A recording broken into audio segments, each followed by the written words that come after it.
Dear night travelers, after a tiring and stressful day, welcome to Mysterious Sleep Stories, where history whispers in the darkness and the gentle rhythm of past storytelling comes alive.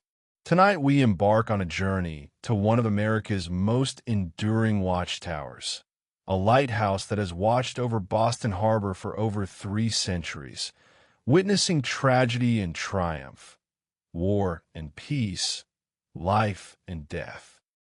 As you settle into the comfort of your bed, let your mind drift over the waters of Massachusetts Bay, beyond the modern city lights, beyond the bustling docks and harbors, toward a small rocky island rising from the Atlantic like an ancient guardian.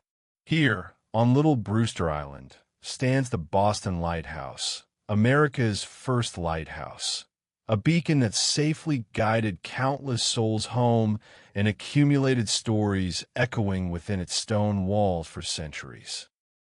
Tonight, we will explore not only the history of this extraordinary structure, but also the lives it touched, the spirits some say still roam there, and the enduring mystery of what it means to keep a light alive against the darkness.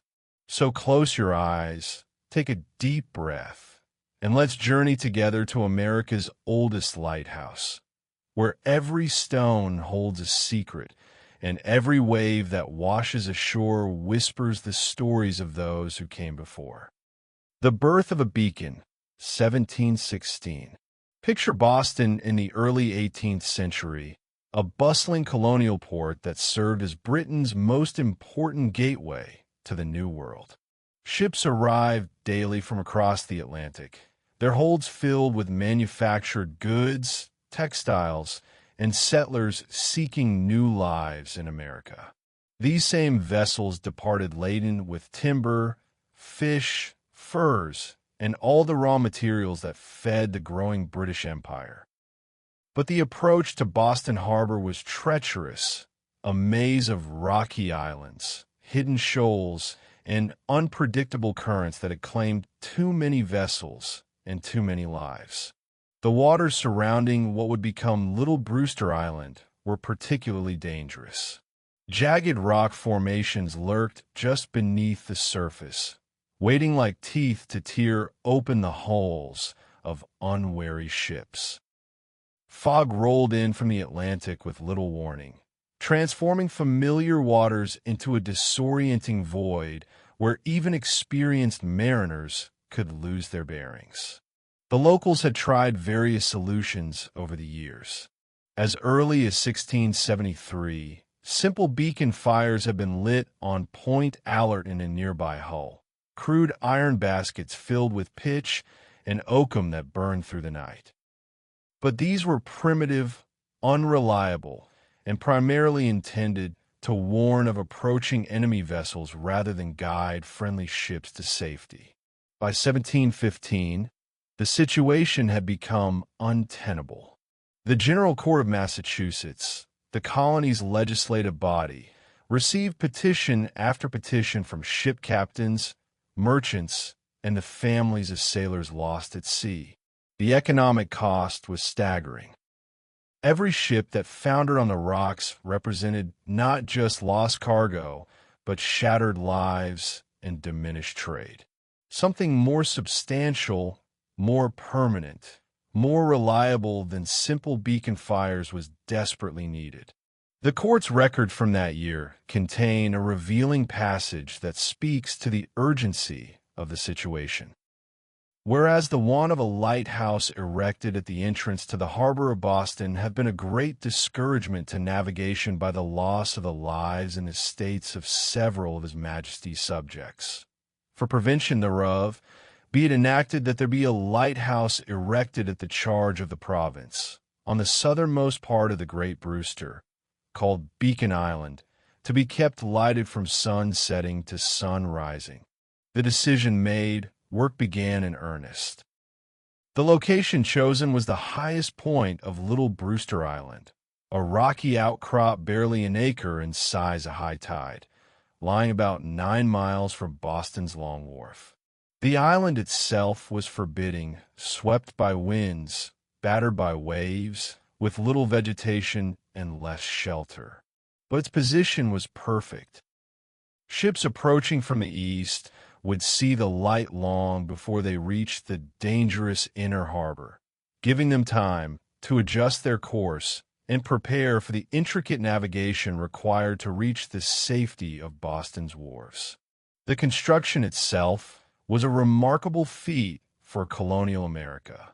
The tower was built of rubble stone, carefully selected and fitted together, rising some 60 feet above the rocky island surface. The walls at the base measured over 7 feet thick, necessary to withstand the brutal storms that regularly swept across the exposed island. As the tower rose, the walls gradually tapered, becoming thinner as they climbed, an engineering principle that balanced strength with the need to reduce weight at higher elevations. The octagonal lantern room at the top was constructed with large windows facing in all directions, ensuring the light would be visible from any approach to the harbor. The lighting system was primitive by later standards, but revolutionary for its time. The General Court had allocated nearly 2,400 British pounds for the construction, an enormous sum that speaks to the project's importance. The light itself came from a combination of tallow candles and oil lamps, arranged in a chandelier that could hold dozens of flames simultaneously. Whale oil, readily available from New England's thriving whaling industry, provided the fuel. The flames were backed by crude metal reflectors that helped concentrate and project the light outward, though the technology was far from perfect. On the clearest nights, the light could be seen from perhaps 10 to 12 miles away, not an enormous distance by later standards, but more than adequate for the purpose it served. The tower also required support structures. A small keeper's dwelling was constructed nearby, along with a storage building for oil, candles, and other supplies. A landing area was established on the western side of the island, though even in calm seas, getting on and off Little Brewster required skill and no small amount of courage.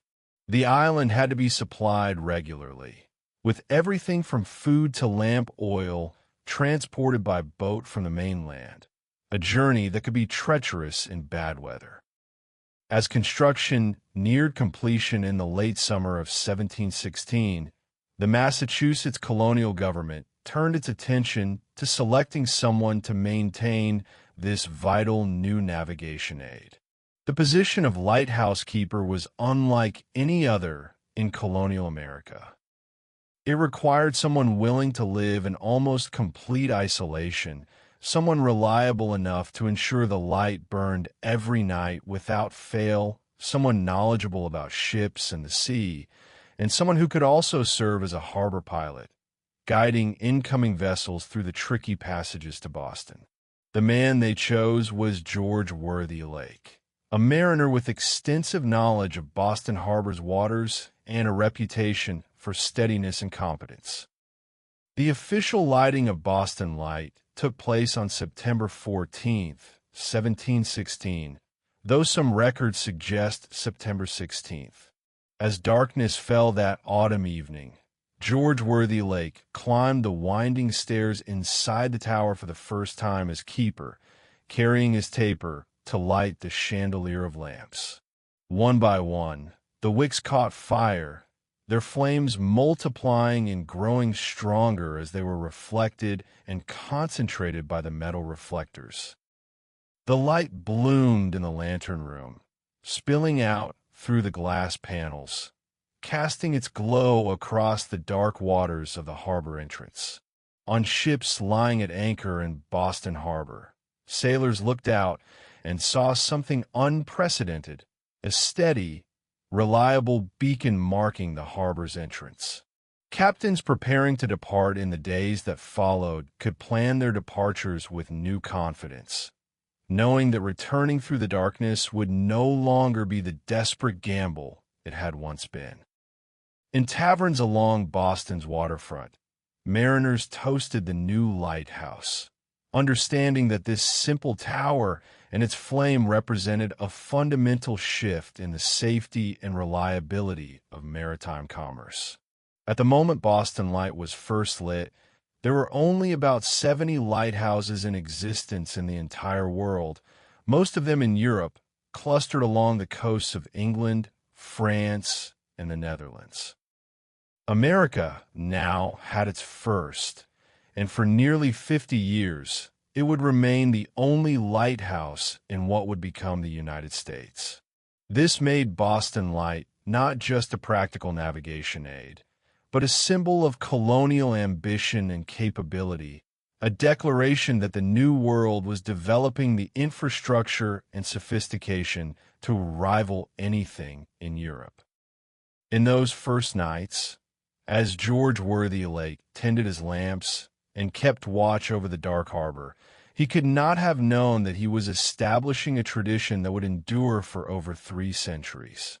He could not have foreseen the wars that would rage around his lighthouse, the countless lives it would save, or the tragedy that awaited him and his family. He simply did his duty, climbing the tower stairs at dusk, lighting the lamps, trimming the wicks throughout the night, and ensuring that Boston Light lived up to its promise, to be a beacon of safety in the darkness, a promise kept from that September night in 1716 to this very day. The lighthouse quickly proved its worth. In its first year of operation, ship captains reported significantly easier approaches to Boston Harbor, particularly during the difficult winter months when storms and fog made navigation most challenging. The tonnage tax that funded the lighthouse's operation, a single penny per ton on all vessels except coastal traders, was paid without significant complaint, a testament to how much the maritime community valued this new aid to navigation. But as we shall see, the story of Boston Light's early years would not be one of simple triumph. The isolation of little Brewster Island, the constant danger of the sea, and the unforgiving nature of maritime life would soon cast long shadows across this beacon of hope.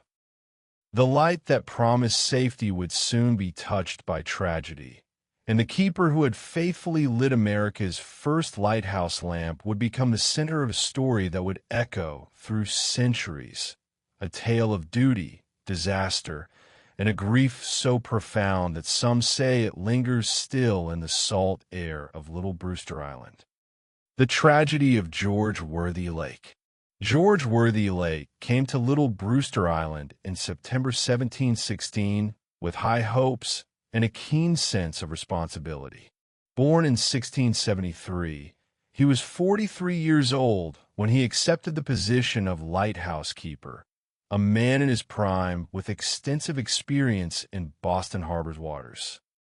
His salary was set at £50 per year, later increased to £70 in 1717, approximately equivalent to $16,000 in today's currency.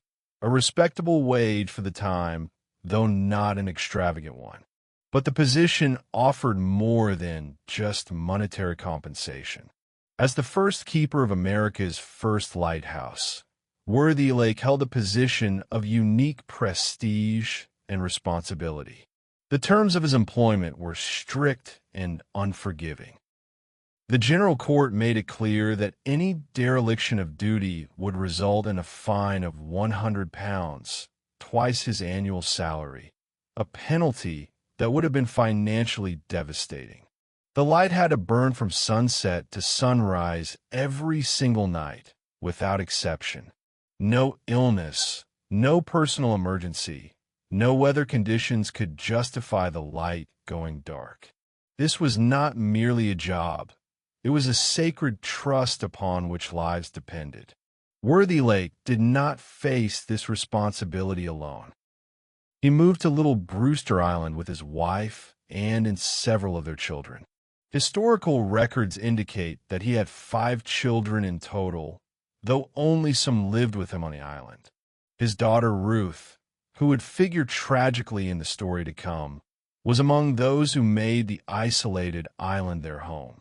The keeper also brought two enslaved people to the island, a man named Shadwell and another whose name has been lost to history, along with a hired servant named George Cutler. This small community constituted the entire population of Little Brewster Island, a tiny settlement surrounded by the vast Atlantic. Life on the island was governed by routine and necessity. Each evening, as the sun began its descent toward the western horizon, Worthylake would begin his preparations for the night watch. The lamps had to be cleaned and refilled with whale oil, wicks trimmed to ensure clean burning, reflectors polished to maximize the light's reach. As darkness fell, he would climb the tower stairs, a ritual that would be repeated countless times over his tenure, and light each lamp in turn. Throughout the night, he had to monitor the flames, adjusting wicks, adding oil, ensuring that no lamp guttered out and left a dark sector that might lead a ship astray. But Worthylake's duties extended beyond keeping the light burning. He also served as a harbor pilot, a role that required him to meet incoming ships and guide them through Boston Harbor's complex channels.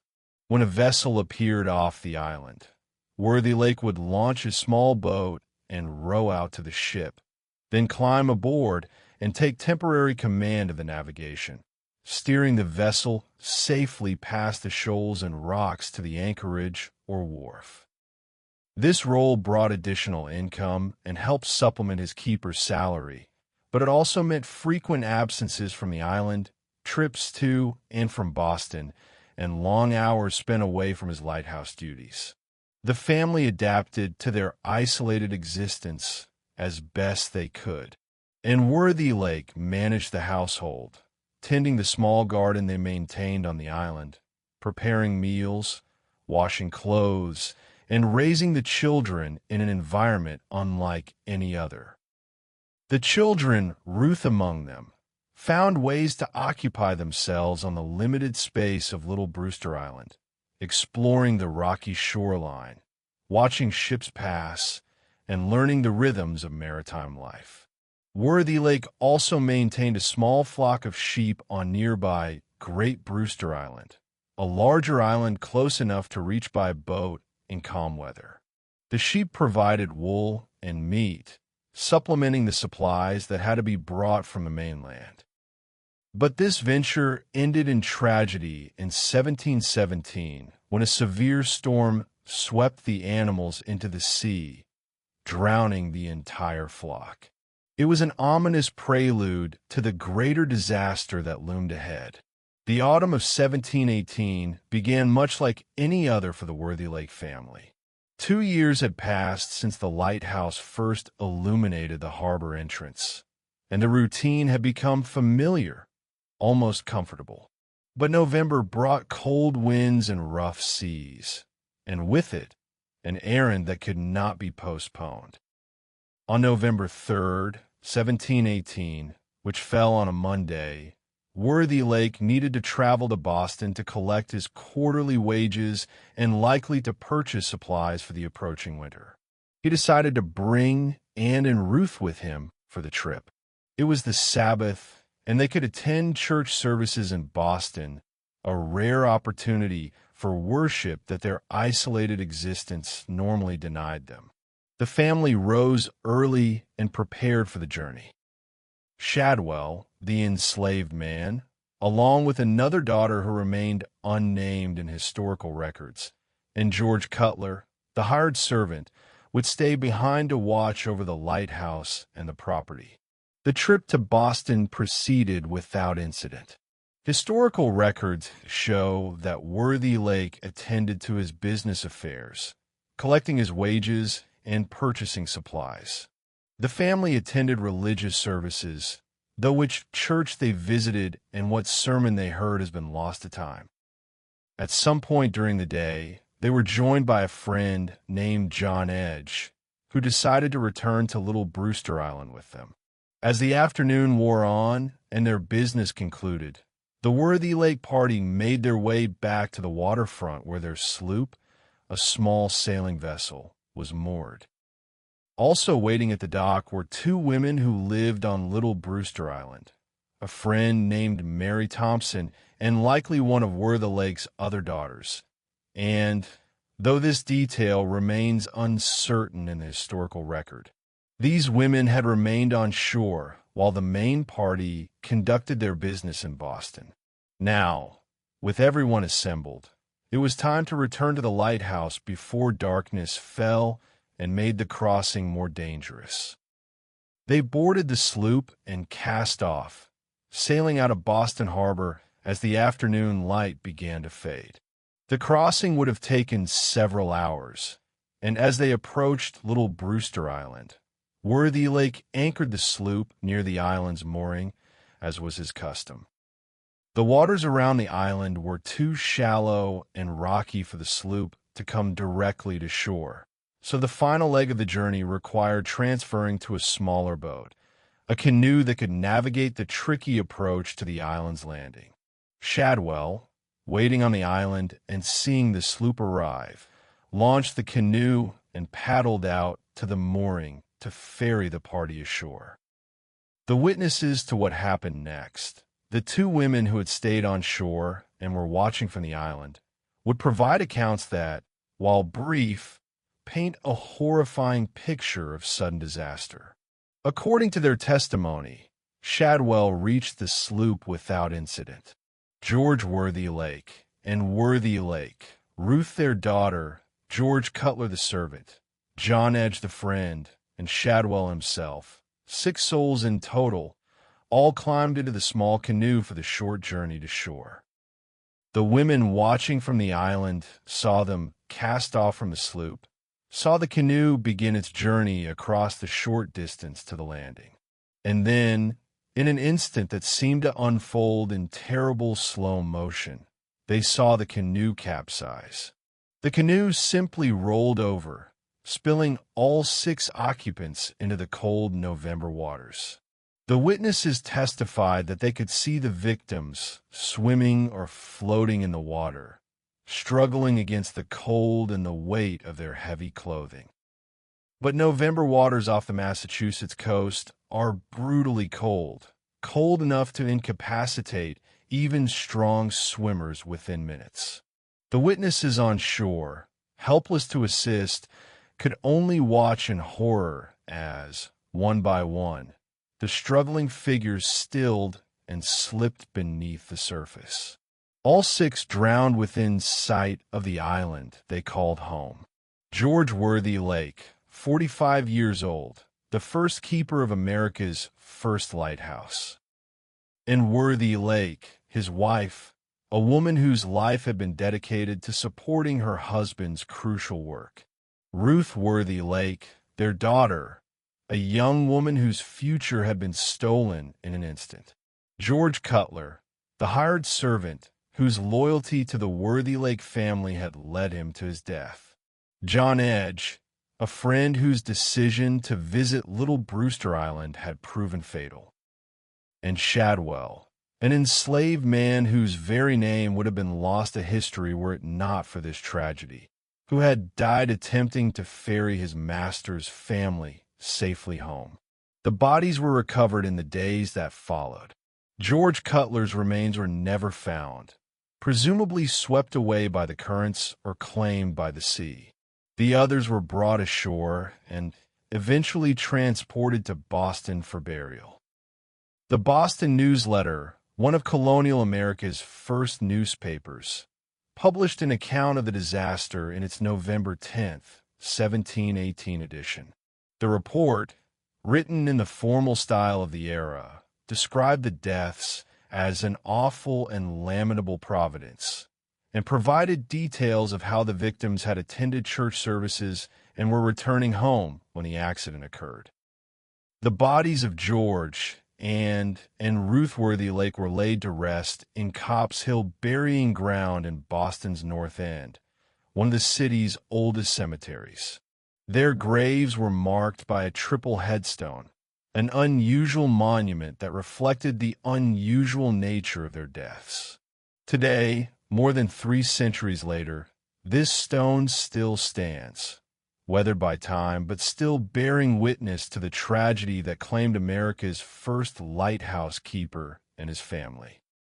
Visitors to the cemetery can find the marker and trace with their fingers the carved names of the Worthylakes, a tangible connection to a long-ago disaster.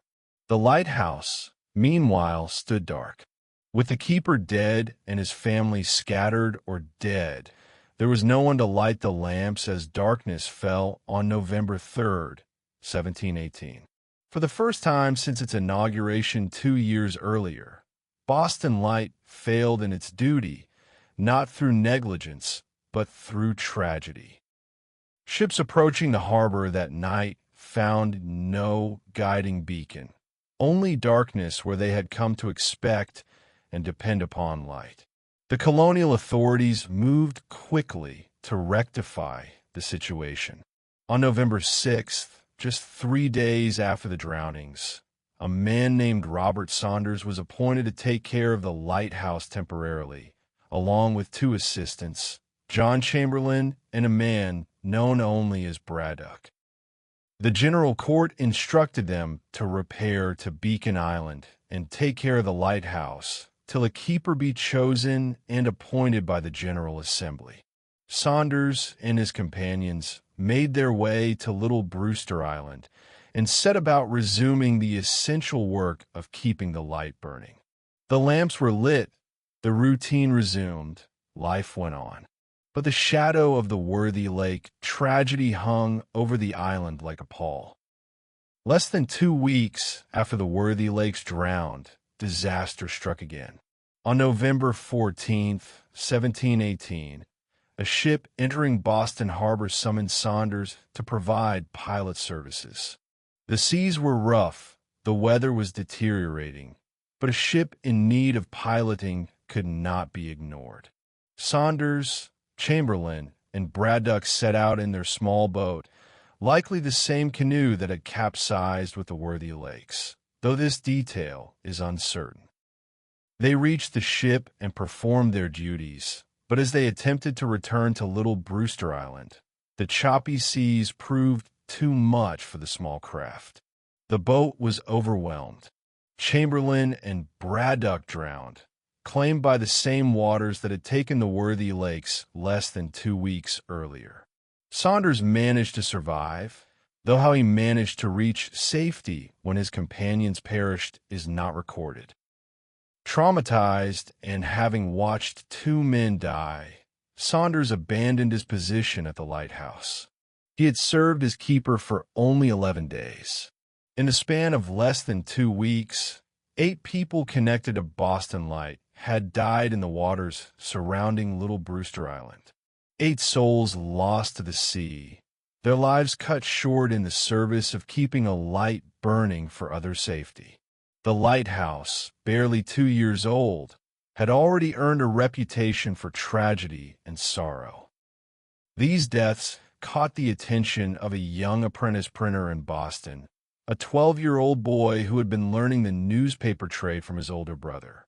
Benjamin Franklin, who would later become one of America's most famous founding fathers, a scientist, diplomat, inventor, and writer, was at this time simply a clever youth with an ear for a good story. The tragedy of the Worthylakes, occurring in his hometown and claiming the life of the city's most visible maritime servant, inspired the boy to try his hand at composing a ballad, a form of popular verse often used to commemorate disasters and notable events. Franklin composed a poem he titled The Lighthouse Tragedy. The exact text has been lost to history, though a manuscript that surfaced in 1940 claims to be related to Franklin's original, though scholars believe it to be a 19th century creation rather than an authentic Franklin work. The surviving manuscript begins, "Oh, George, this wild November, / we must not pass with you / for Ruth, our fragile daughter / its chilly gales will rue. The young Franklin had his brother print the ballad as a handbill, and he took to the streets of Boston to sell copies.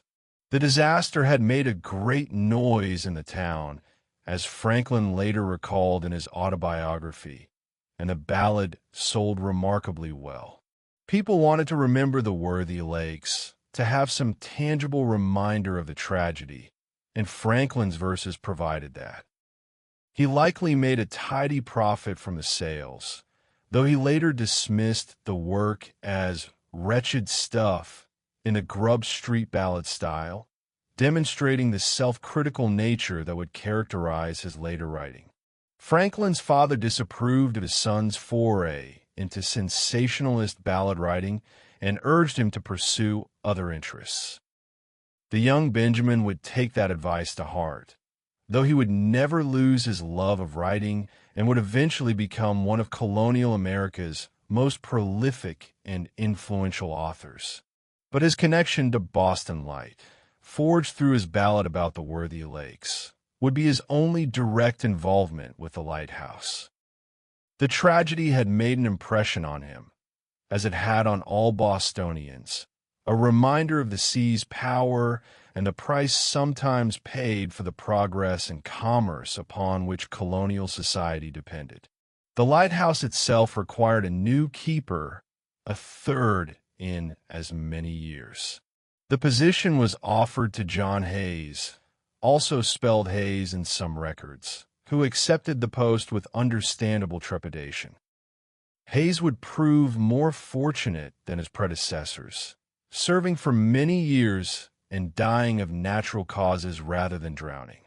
But he came to a lighthouse that was already haunted not just by memory, but, some would later claim, by something more tangible, by presences that lingered in the lantern room, by voices that called out in the fog, by the feeling that little Brewster Island remembered its dead and would never let them go. The Worthylake tragedy established a pattern that would repeat throughout Boston Light's history, the constant tension between duty and danger, between the necessity of keeping the light burning and the very real risks faced by those who maintained it. The lighthouse was meant to save lives, but it had already claimed 8 in its first 2 years of operation. This paradox would haunt the island for centuries to come, and some say it haunts it still, in ways both metaphorical and, if the stories are to be believed, quite literal. Growing pains, the 18th century. John Hayes took up his position as the third lighthouse keeper in as many years, with a clear understanding that the job carried risks beyond the ordinary. The deaths of the Worthylakes and Robert Saunders' assistants had made the dangers of little Brewster Island brutally apparent. But Hayes was determined, capable, and importantly, fortunate. Unlike his predecessors, he would survive his tenure and go on to become one of Boston Light's most influential early keepers. Hayes quickly recognized that the lighthouse faced challenges beyond just keeping the lamps burning through the night. One of the most significant was fog. Boston Harbor, like much of the New England coast, was frequently shrouded in dense fog banks that rolled in from the Atlantic, particularly during the spring and summer months. On foggy nights, the lighthouse's beam became almost useless, the light scattering and diffusing in the moisture-laden air, visible for only a few hundred yards rather than the several miles it could reach on clear nights. Ships caught in these fog banks were essentially blind, unable to see the shore, other vessels, or even the lighthouse that was supposed to guide them to safety. Hayes understood that light alone was not sufficient. Ships needed to hear the lighthouse when they could not see it. In 1719, just 1 year into his tenure, Hayes made a request to the colonial authorities that would prove revolutionary. He asked that a great gun may be placed on said island to answer ships in a fog. This request was granted, and a cannon was installed on Little Brewster Island, creating what was arguably America's first fog signal. The cannon's operation was straightforward but demanding. When fog rolled in, making the lighthouse invisible, Hayes or his assistants would fire the cannon at regular intervals. The boom of the gun would carry for miles across the water, providing ships with an audible reference point. Mariners could use the sound to estimate their distance and bearing from the lighthouse, allowing them to adjust their course even when visibility was near zero. This fog cannon served Boston Light for an astounding 132 years, from 1719 until 1851.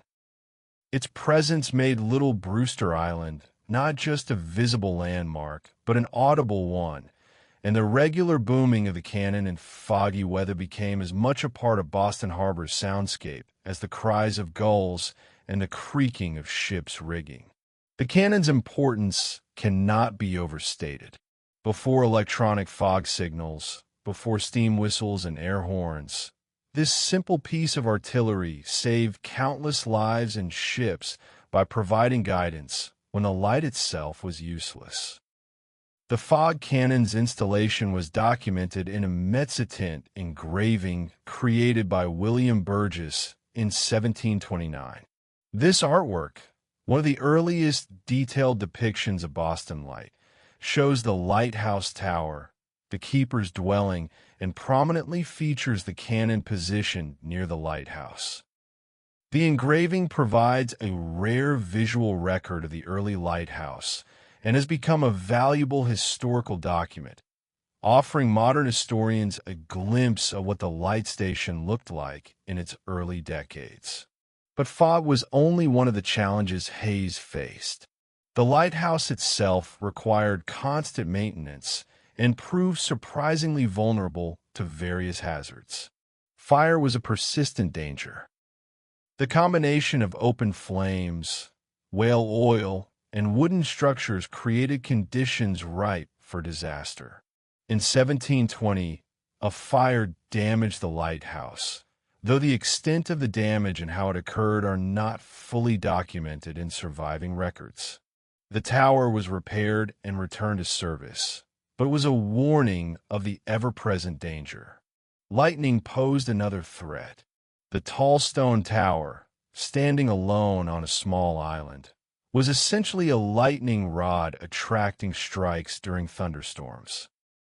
In June 1754, lightning struck the lighthouse, and according to contemporary accounts, the bolt tore off shingles from several places on the outside. The damage was not catastrophic, but it highlighted the vulnerability of the structure. The solution seemed obvious: install a lightning rod, a technology that was just beginning to be understood in the mid-18th century. Benjamin Franklin himself was conducting his famous experiments with electricity and lightning during this period, and lightning rods were being proposed as protective measures for tall structures. But not everyone supported the idea of installing a lightning rod on Boston Light. According to a 1789 article, some godly men objected, viewing it as vanity and irreligion for the arm of flesh to presume to avert the stroke of heaven. This theological objection reflected a worldview in which lightning was seen as an act of God, a divine manifestation that humans should not attempt to deflect or control.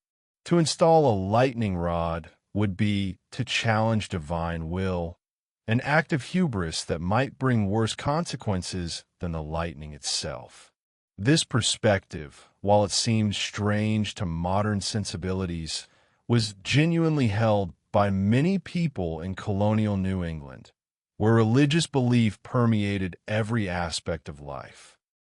Fortunately, practicality eventually won out over theological concerns. A lightning rod was installed, and the lighthouse became notably safer during thunderstorms. The device worked exactly as intended, conducting lightning strikes safely to the ground rather than allowing them to damage the structure or harm the people within.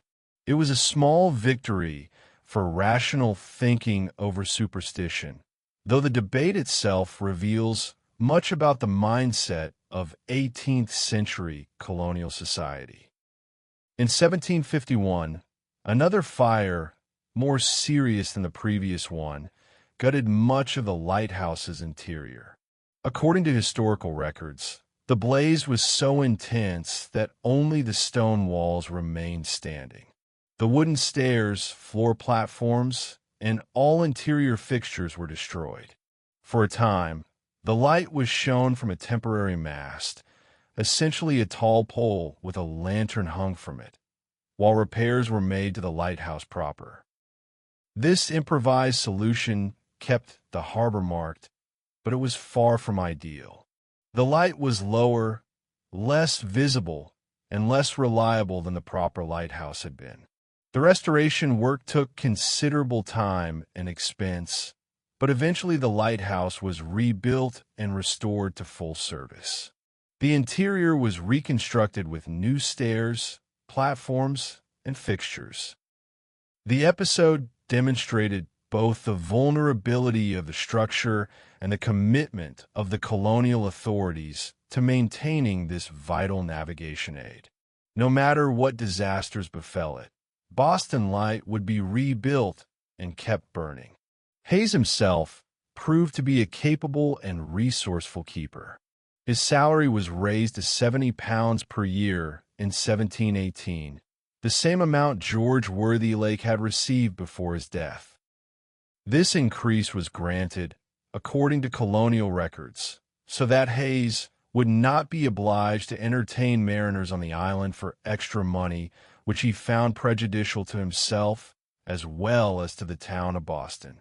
This cryptic statement suggests that Hayes had been supplementing his income by hosting visiting mariners on the island, perhaps operating something like a tavern or boarding house, and that this practice had caused problems.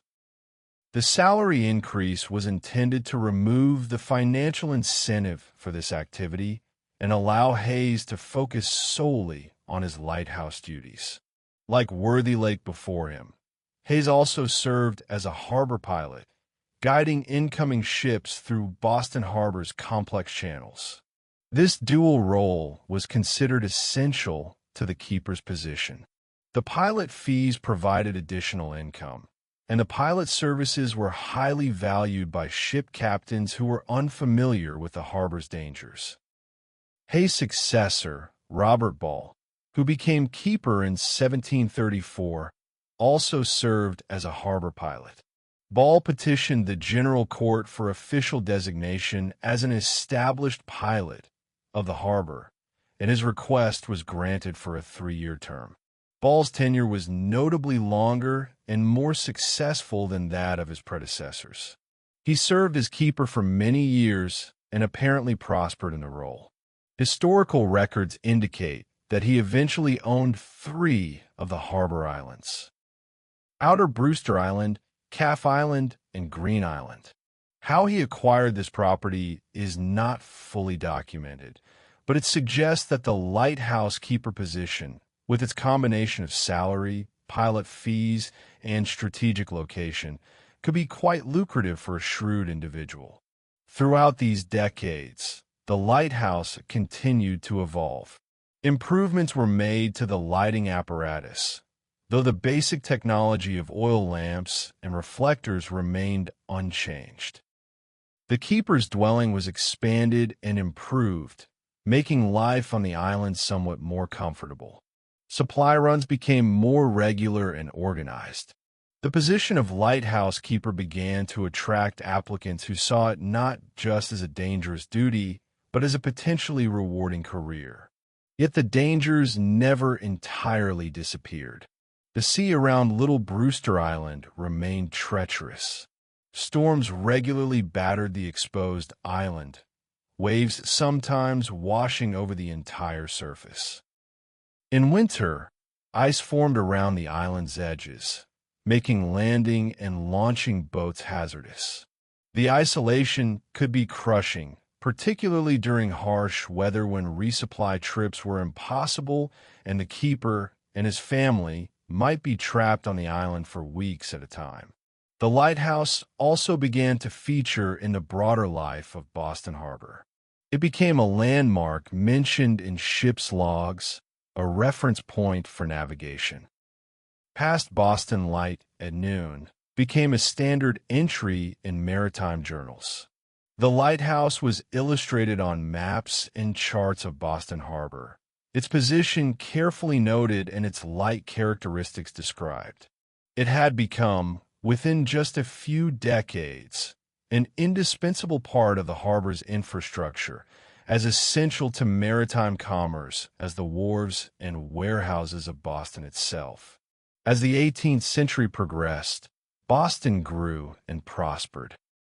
The port expanded, trade increased, and more ships than ever before passed by Boston Light on their way to and from the harbor. The lighthouse had proven its worth beyond any doubt. The number of shipwrecks in the approaches to Boston Harbor had decreased significantly since the lighthouse's establishment. Lives had been saved, cargoes preserved, and commerce made safer and more reliable. But by the 1770s, as the lighthouse approached its 60th year of operation, storm clouds of a different sort were gathering. Political tensions between Britain and its American colonies were reaching a breaking point. Boston, always a hotbed of revolutionary sentiment, was at the center of the growing crisis. And Boston Light, standing at the harbor's entrance, would soon find itself on the front lines of a conflict that would transform not just the lighthouse, but the entire world it served. The American Revolution would bring war to Boston Harbor, and Boston Light, America's first lighthouse, would become a target, a weapon, a symbol, and ultimately a casualty of that war. The peaceful decades of simply guiding ships to safety were about to end, replaced by a period of violence, destruction, and rebirth that would test the lighthouse and its keepers in ways that even the tragedy of the Worthylakes had not. Revolution and Destruction, 1775 to 1783. As the 1770s progressed, Boston became the epicenter of colonial resistance to British rule. The Boston Massacre of 1770, the Boston Tea Party of 1773, and the subsequent passage of the Intolerable Acts had transformed the city from a prosperous port into an occupied military zone. British troops patrolled the streets, British warships filled the harbor, and tensions between the occupying forces and the colonists reached a breaking point that everyone knew could only be resolved through violence. Boston Light, standing at the entrance to the harbor, found itself in a uniquely strategic position. The lighthouse had always been important for navigation, but as military conflict became inevitable, its tactical significance increased dramatically. Control of the lighthouse meant control over who could safely enter and exit Boston Harbor. The light could guide friendly ships or be extinguished to blind enemies. The island itself, small and exposed though it was, could serve as an observation post, a signal station, or even a defensive position. When a Revolutionary War erupted with the battles of Lexington and Concord on April 19, 1775, Boston Light was still under British control, as was the entire city of Boston. The Continental Army, a hastily assembled force of colonial militiamen, quickly surrounded Boston, establishing a siege that would last nearly a year. The British held Boston itself and the islands of the inner harbor, including little Brewster Island and its lighthouse. But they were essentially trapped, unable to move freely on land, dependent on naval supply lines for survival. For the Continental forces, Boston Light became both a problem and an opportunity. As long as the lighthouse burned, it aided British ships entering and leaving the harbor. But if the light could be extinguished, if the lighthouse could be destroyed or captured, it would deny this advantage to the enemy. The colonists began planning raids on Little Brewster Island, dangerous operations that would require rowing out to the exposed island, overwhelming any guards present, and destroying the lighthouse. The first major raid occurred on July 20th, 1775, just 3 months after the war began. A small detachment of American troops under Major Voss visited the island under cover of darkness. They encountered minimal resistance, as the British had not yet heavily fortified the position. The raiders set fire to the wooden portions of the lighthouse, including the stairs, platforms, and the lantern room fittings. The stone tower itself proved impervious to fire, but the lighthouse was rendered temporarily inoperative, its interior gutted by flames, and its lighting apparatus destroyed. The British were not about to surrender this strategic asset without a fight. They quickly began repair work, bringing carpenters and materials out to Little Brewster Island under the protection of a Marine Guard. The lighthouse would be rebuilt, the light re-established, and the advantage restored. But the Continental Army had other plans. General George Washington, newly appointed as commander of the Continental Forces besieging Boston, recognized the importance of denying the lighthouse to the British. On July 31st, 1775, he dispatched Major Benjamin Tupper with a force of approximately 300 men in whaleboats to raid Little Brewster Island again. This was a much larger operation than the previous raid, essentially an amphibious assault on a fortified position. The raid began in the pre-dawn darkness. The whaleboats, propelled by muffled oars, approached Little Brewster Island as quietly as possible. The British Marines guarding the island were caught somewhat by surprise, though they managed to mount a defense.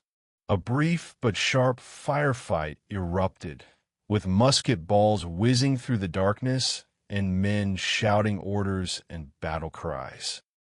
The Americans quickly overwhelmed the outnumbered British guards, taking several prisoners and forcing the others to flee. With the island secured, the American raiders set about destroying the repair work the British had accomplished. They burned the new wooden structures, smashed equipment, and did everything possible to render the lighthouse unusable. According to some accounts, they also took or destroyed the supply of whale oil stored on the island, ensuring that even if the British restored the physical structure, they would have no fuel to burn. But the raid did not go entirely according to plan. As the Americans tried to withdraw from the island, they discovered that the tide had gone out more than expected.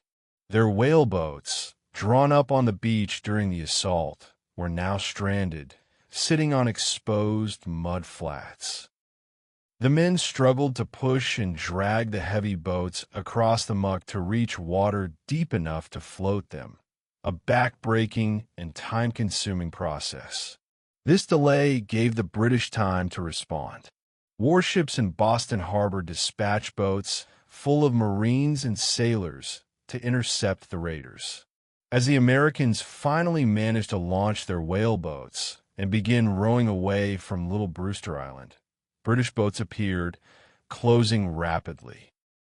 A naval battle erupted on the water, with both sides firing muskets and small cannon at each other across the waves. The situation looked dire for the Americans until help arrived from an unexpected quarter.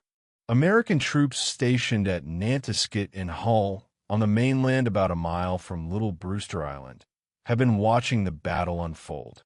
They brought up a cannon and began firing at the British boats. One shot scored a direct hit, disabling one of the pursuing vessels and throwing the others into confusion. This intervention allowed the American raiders to break contact and escape though not without casualties. One American soldier was killed in the fighting, and several others were wounded. Despite the cost, the raid was considered a success. The British repair work had been destroyed, the lighthouse was once again out of commission, and several British soldiers had been captured. General Washington himself praised the men involved, issuing a general order that read, "The General thanks Major Tupper and the officers and soldiers under his command for their gallant and soldier-like behavior in possessing themselves of the enemy's post at the lighthouse, and for the number of prisoners they took there, and doubts not, but the Continental Army will be as famous for their mercy as for their valor." The British, however, were not finished with Boston Light. They repaired it again, posting a stronger guard and taking measures to defend against future raids. The lighthouse became a point of contention, a small but significant piece of contested ground in the larger struggle for control of Boston Harbor. Through the fall and winter of 1775 to 1776, the light burned intermittently, lit when the British could maintain it, dark when raids or damage prevented its operation. The siege of Boston finally reached its climax in March 1776. Washington's forces, reinforced by heavy cannon that had been dragged overland from Fort Ticonderoga in a remarkable feat of winter transportation, fortified Dorchester Heights, positions overlooking Boston from the south. British General William Howe, recognizing that his position in Boston had become untenable, decided to evacuate the city rather than face a devastating bombardment. The British evacuation of Boston on March 17, 1776, now celebrated in the city as Evacuation Day, marked the end of the siege. But it did not mark the end of Boston Light's involvement in the conflict. British ships remained in the outer harbor for several months after evacuating the city itself, lingering in the waters around the harbor islands, unsure of their next move and hesitant to fully abandon this strategic location. Boston Light continued to operate under British control during this period. The lighthouse served the remaining British fleet, guiding their ships as they maneuvered in the outer harbor. But as the last British forces prepared to finally depart Boston Harbor for good in June 1776, they decided that the Americans should not have the lighthouse in working condition. On June 13, 1776, the lighthouse became a target for American artillery for the final time during the Revolutionary War. American soldiers, now in control of the inner harbor islands, opened fire on the remaining British ships from positions on Long Island and Nantisket Hill. The bombardment was ineffective against the ships themselves, which were able to move out of range or return fire, but it served notice that the Americans were prepared to contest any British presence in the harbor. The British response was definitive and destructive. Before sailing away from Boston Harbor for the last time, they sent a boat ashore at Little Brewster Island carrying a timed explosive device. Historical accounts describe it as a powder charge or timed charge, essentially a bomb with a slow-burning fuse. The British sailors placed this device in the lighthouse, lit the fuse, and retreated to their ships. The evacuation was complete, and Little Brewster Island was abandoned by all parties. Hours later, as the British fleet sailed eastward toward the open Atlantic, the explosive detonated. The blast was powerful enough to be heard in Boston, 9 miles away. Observers on the mainland saw smoke rising from Little Brewster Island and knew that something significant had happened. When American forces finally reached the island to investigate, they found Boston Light in ruins. The explosion had blown apart the upper portion of the tower, destroying the lantern room and severely damaging the shaft below. The stone walls, strong as they were, had been fractured and weakened. The lighting apparatus, of course, was completely destroyed. The keeper's dwelling and outbuildings had been damaged as well, either by the blast or by British vandalism before their departure. Boston Light, America's first lighthouse, stood dark and broken, a casualty of war. For the first time since 1716, except for the brief periods during the raids, the lighthouse was not just temporarily extinguished, but genuinely destroyed, incapable of performing its function even if someone had been present to try. The lighthouse would remain in this ruined state for 7 years. The newly independent United States had more pressing concerns than rebuilding a lighthouse. The Revolutionary War continued until 1783, with major battles fought in New York, Pennsylvania, the Carolinas, and Virginia. Resources were needed for the army, for weapons, for supplies. A lighthouse, however useful in peacetime, was a low priority during wartime. But mariners, both American and foreign traders, felt the absence of Boston Light keenly. Approaching Boston Harbor at night became once again the dangerous gamble it had been before 1716. Ships ran aground on the rocks and shoals that the lighthouse had been built to mark. Cargoes were lost, lives endangered, commerce disrupted. The dark tower on Little Brewster Island stood as a monument to what had been lost and a reminder of what needed to be rebuilt.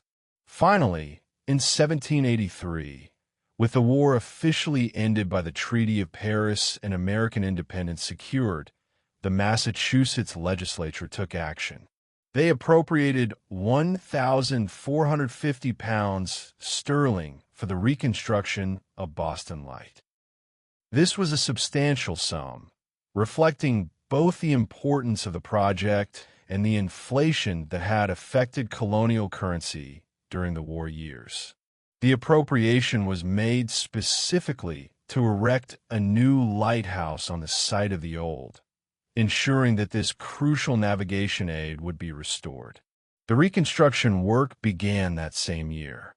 The damaged remains of the original 1716 lighthouse were examined to determine what could be salvaged. The lower portions of the stone walls were found to be still sound, and these were incorporated into the new structure. But the upper portion, destroyed by the British explosive, had to be entirely rebuilt. The new lighthouse would be similar in design to the original, but not identical. It would stand 75 feet tall, measured from the base of the tower to the top of the lantern room, slightly taller than the original structure. The walls at the base would be 7 feet 6 inches thick, then tapered to 2 feet 6 inches at the top, providing the strength needed to withstand storms while reducing weight at higher elevations. The octagonal lantern room, crowning the tower, would be 15 feet high and 8 feet in diameter, large enough to house an improved lighting apparatus. The new light would use the best available technology of the era, though this still meant oil lamps and reflectors, much like the original.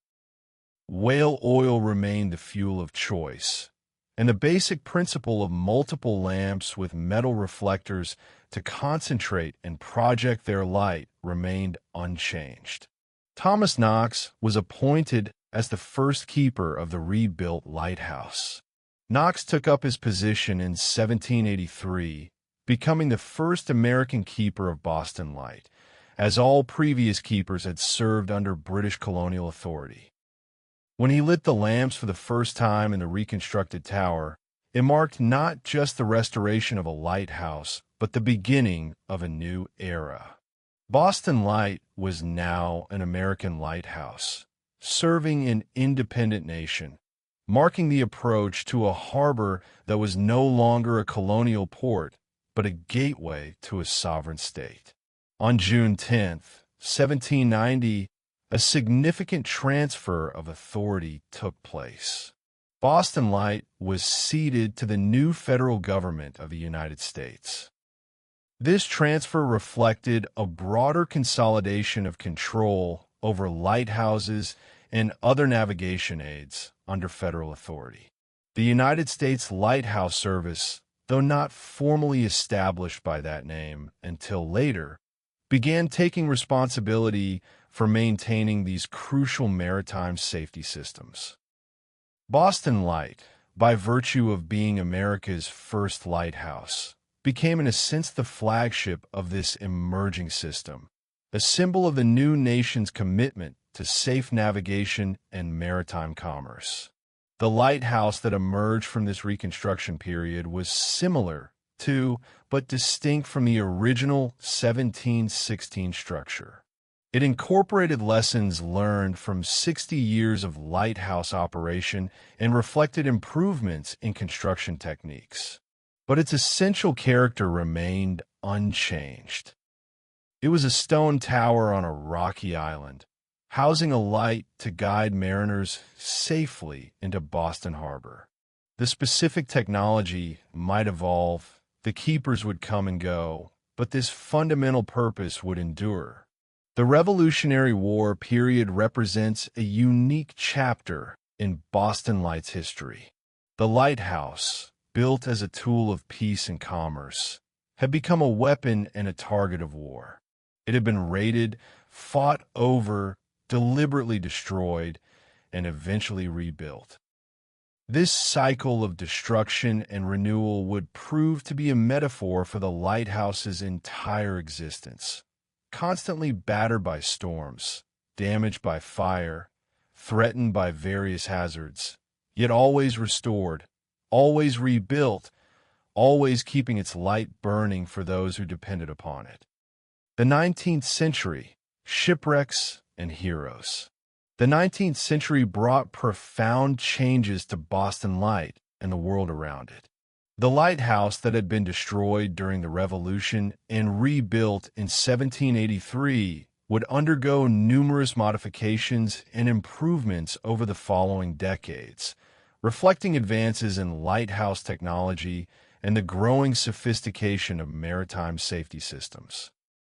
But beyond the technical improvements, this century would see Boston Light and its keepers involved in dramatic rescues, witness to historic naval battles, and central to some of the most compelling maritime stories in American history.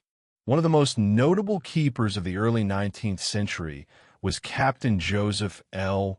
Bruce, who took up the position in 1813.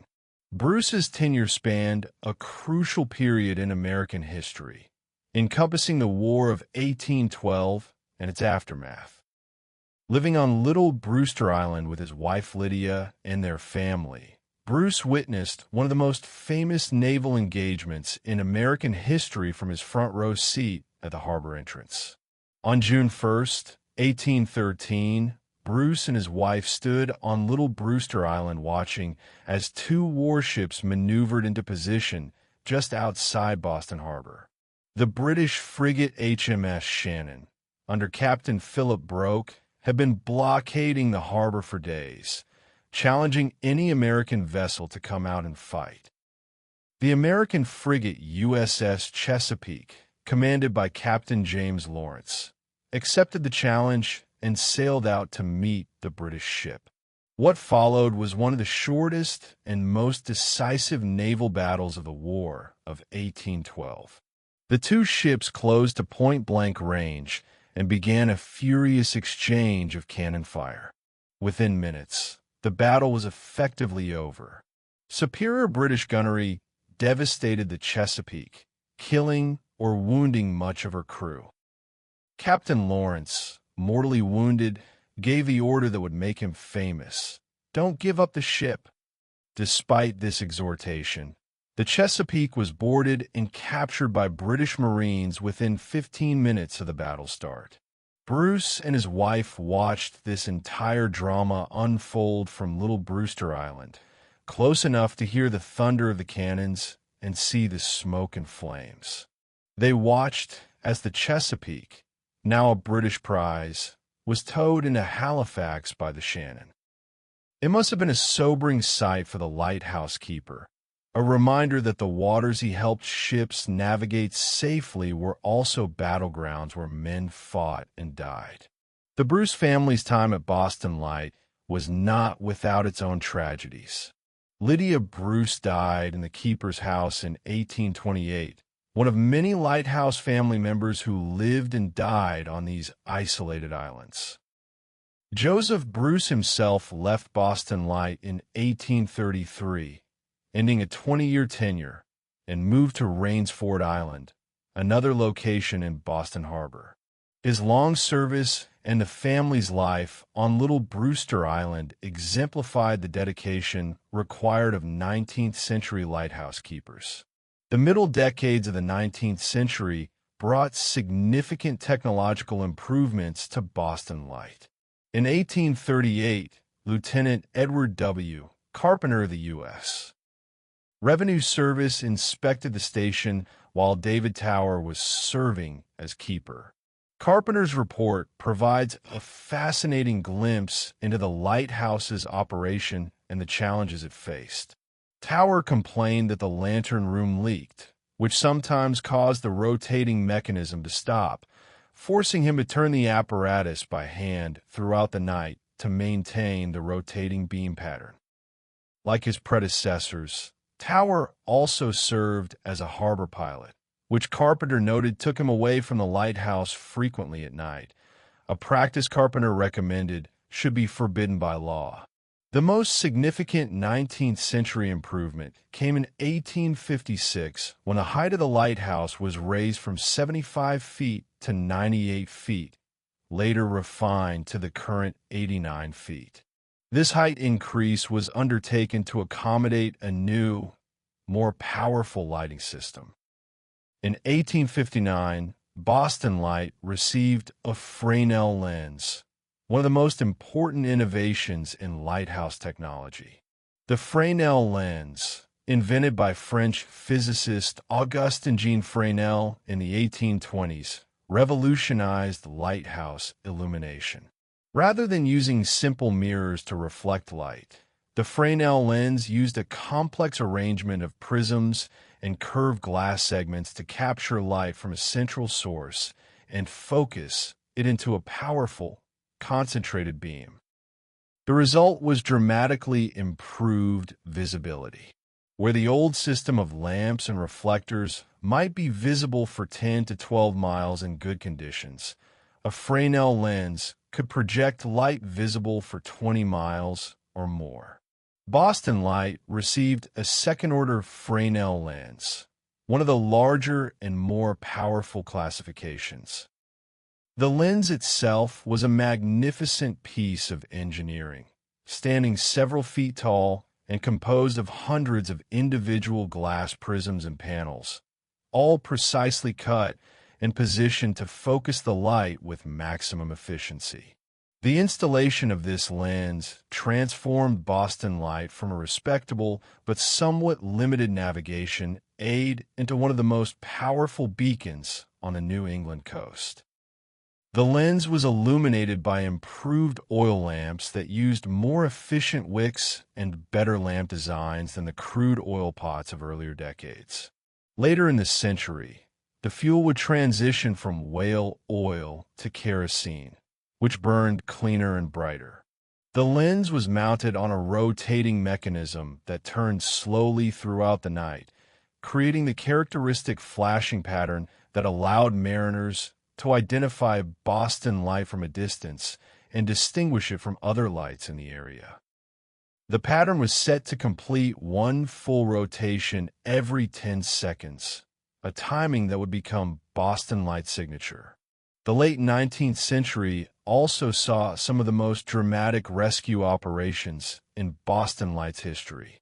The seas around Little Brewster Island remained treacherous, and despite the lighthouse's guidance, ships still occasionally ran into trouble.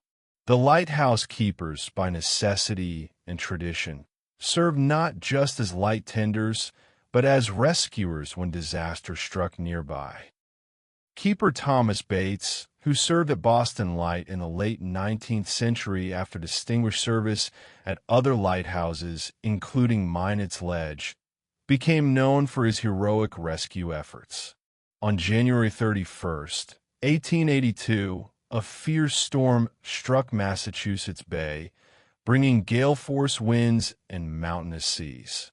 The schooner Fanny Pike, caught in the storm, was driven toward the rocks near Little Brewster Island. Bates, watching from the lighthouse, saw the vessel in distress and knew that unless help came quickly, the ship and her crew would be lost. Despite the dangerous conditions, with waves crashing over the island and winds howling, Bates launched the Lighthouse Dory and rowed out into the storm. The rescue was perilous in the extreme, with Bates fighting wind and waves just to reach the stricken vessel. But he managed to get alongside the Fanny Pike and, through a combination of seamanship and sheer determination, brought the crew safely back to Little Brewster Island. It was the kind of heroic action that lighthouse keepers throughout history have performed, risking their own lives to save others, driven by a sense of duty and the knowledge that they alone stood between disaster and safety. Another dramatic rescue occurred in February 1918, during World War I, when the USS Alacrity, a patrol vessel, was wrecked on the ice-covered ledges near Little Brewster Island.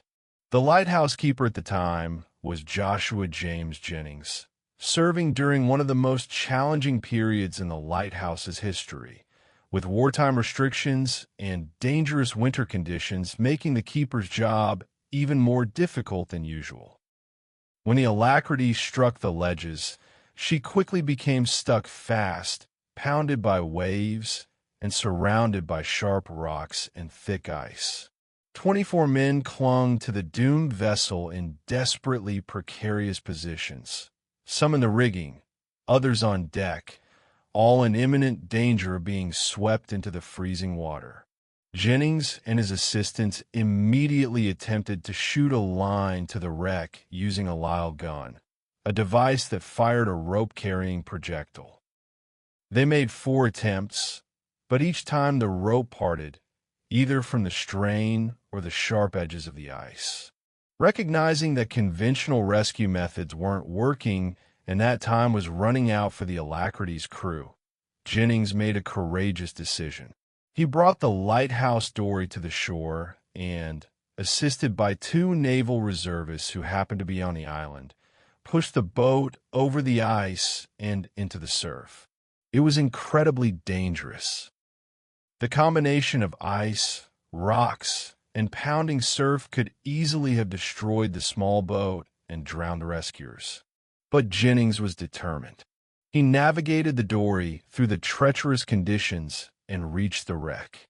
Flinging a line aboard, he and his crew began the painstaking process of bringing the sailors off the Alacrity. The rescue required 4 separate trips through the gauntlet of ice, rocks, and surf, with the dory loaded with rescued sailors each time, making the boat even more vulnerable to capsizing or being stove in by floating ice. But Jennings and his helpers persevered, and all 24 men from the Alacrity were saved without loss of life. Secretary of Commerce William Redfield wrote a letter of commendation to Jennings, praising his courage, seamanship, and devotion to duty in effecting this remarkable rescue. The incident became one of the most celebrated rescues in Boston Light's history, demonstrating that even in the 20th century, with advanced technology and improved safety measures, the fundamental role of the lighthouse keeper as a rescuer remained as important as ever. The 19th century also brought strange and curious incidents that added to the lighthouse's folklore. One of the most unusual stories involves the ship Maritana and her cursed figurehead. The Maritana was a sailing vessel that wrecked near Little Brewster Island during a storm. The ship was completely destroyed, her cargo scattered, her hull broken into pieces by the rocks and waves. But when salvagers searched through the wreckage, they found the ship's figurehead, a carved female form that had adorned the bow, completely unscathed. Not a scratch, not a crack, as perfect as the day she had been carved. This would have been remarkable enough, but the figurehead's history made it even more extraordinary. She had previously sailed on 2 other ships, both of which had also been lost in storms. Each time, the figurehead had been recovered without any damage whatsoever, while the ships that carried her were completely destroyed.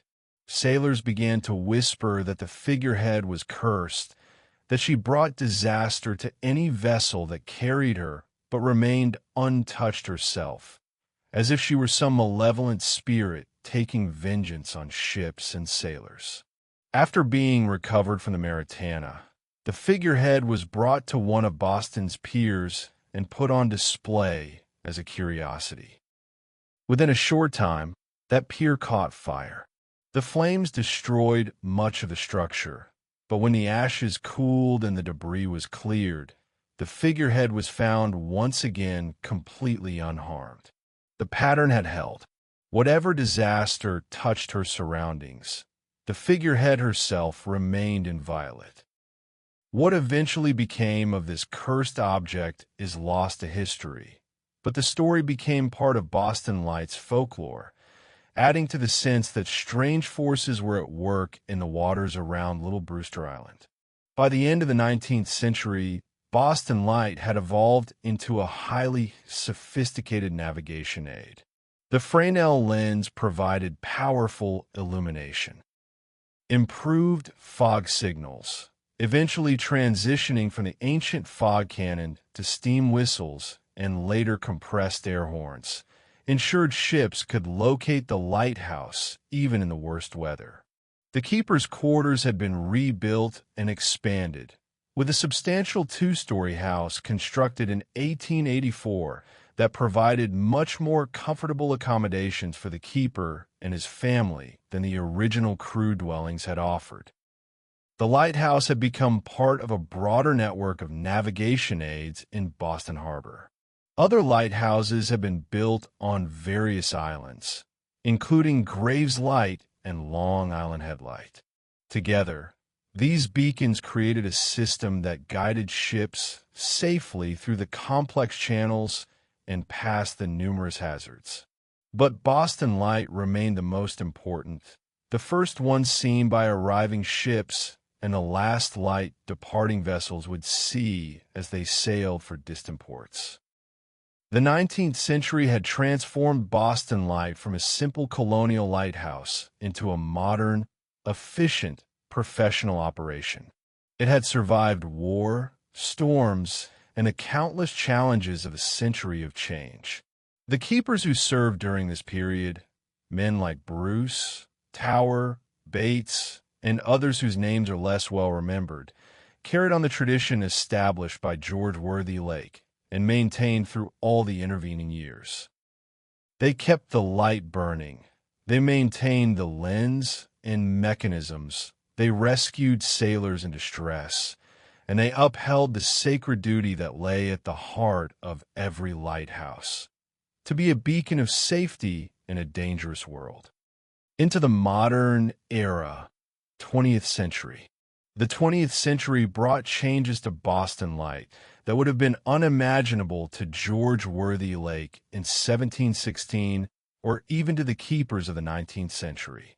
Technological advances, 2 world wars, the development of electronic navigation, and eventually automation would transform not just how the lighthouse operated, but what it meant to be a lighthouse keeper. Yet through all these changes, Boston Light would maintain its essential character and, remarkably, its human presence, even as every other lighthouse in America surrendered to automation. The early 20th century saw Boston Light continue to operate much as it had in the late 1800s. The Fresnel lens still required daily cleaning and maintenance. The oil lamps, now burning kerosene rather than whale oil, still needed their wicks trimmed and fuel replenished. The fog signal, by this time a powerful steam whistle, required tending. The lighthouse keeper and his assistants still climbed the tower multiple times each day, still lived in relative isolation on little Brewster Island, still stood ready to assist vessels in distress. World War I brought new challenges and responsibilities. With German U-boats prowling the Atlantic, all coastal lights were viewed as potential aids to enemy navigation. Boston Light, however, was too important to harbor commerce to be completely extinguished. It continued to operate under wartime protocols, with additional security measures and vigilance for suspicious vessels. The keeper and his assistants effectively became part of the coastal defense system, watching not just for ships in distress, but for signs of enemy activity. The USS Alacrity rescue in February 1918, described earlier, demonstrated that even during wartime, the lighthouse keeper's primary duty remained saving lives. Keeper Joshua Jennings' heroic rescue of all 24 crew members from the wrecked patrol vessel represented the best traditions of lighthouse service and earned him official recognition. The interwar period, the years between World War I and World War II, saw a gradual modernization of Boston Light systems. In 1948, a major milestone was reached when the lighthouse was electrified. This change represented perhaps the most significant technological leap since the installation of the Fresnel lens nearly a century earlier. Electric lights were brighter, more reliable, and far easier to maintain than oil lamps. The keeper no longer needed to trim wicks, refill oil reservoirs, or worry about flames being extinguished by drafts. Instead, electric bulbs provided steady, powerful illumination at the flip of a switch. The Fresnel lens remained, however, and continues to this day. The magnificent second-order lens, installed in 1859, was too valuable and too effective to replace. The electric bulbs were simply positioned at the lens's focal point, where the oil lamp had once burned, and the lens did its work just as effectively as before, concentrating and directing the electric light with the same precision it had brought to oil flames for nearly 90 years. World War II brought another period of heightened vigilance and security concerns to Boston Light. Unlike in World War I, the lighthouse was actually extinguished for much of the war as a security measure.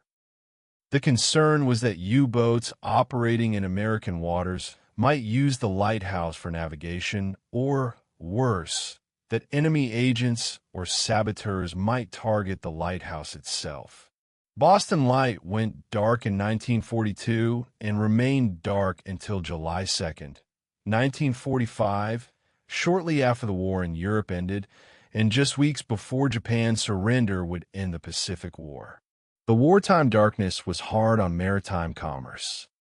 Ships approaching Boston Harbor had to navigate without the lighthouse's guidance, relying on other, less visible aids and on the skill of their navigators.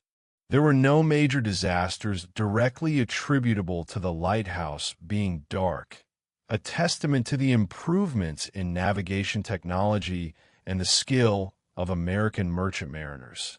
But everyone was relieved when Boston Light was relit in July 1945, resuming its traditional role after 3 years of enforced darkness.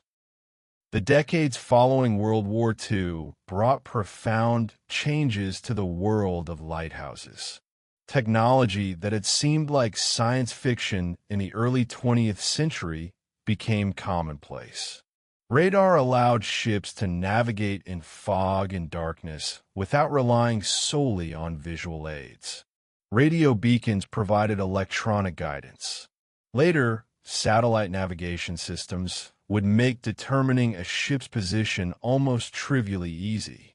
The fundamental question arose. In an age of electronic navigation, did lighthouses still serve a useful purpose? Did they need human keepers at all? Across the United States and around the world, lighthouse authorities began a process of automation. Lighthouses were equipped with automatic lamp changers that would replace burned-out bulbs without human intervention, with sensors that would turn lights on at dusk and off at dawn, with systems that could operate reliably for weeks or months without human attendance. One by one, lighthouse keepers were withdrawn, their duties made obsolete by technology. The romance and tradition of lighthouse keeping seemed destined to become merely historical curiosities, preserved in museums and stories, but no longer part of living maritime culture. By 1989, the automation process was nearly complete. Across the entire United States, only one lighthouse remained with a resident keeper, Boston Light. As America's first lighthouse, Boston Light had achieved a special status. It was not just a navigation aid, but a national historic landmark, a monument to American maritime history, a symbol of continuity and tradition. The idea of automating Boston Light, of removing the last lighthouse keeper and leaving the island unattended, struck many people as wrong, a surrender to efficiency that would sacrifice something important and irreplaceable. A coalition of preservation groups, maritime heritage advocates, and Massachusetts political leaders, including Senator Edward M. Kennedy, lobbied Congress to maintain Boston Light as a staff station even if it was technically automated. Their argument was both practical and symbolic.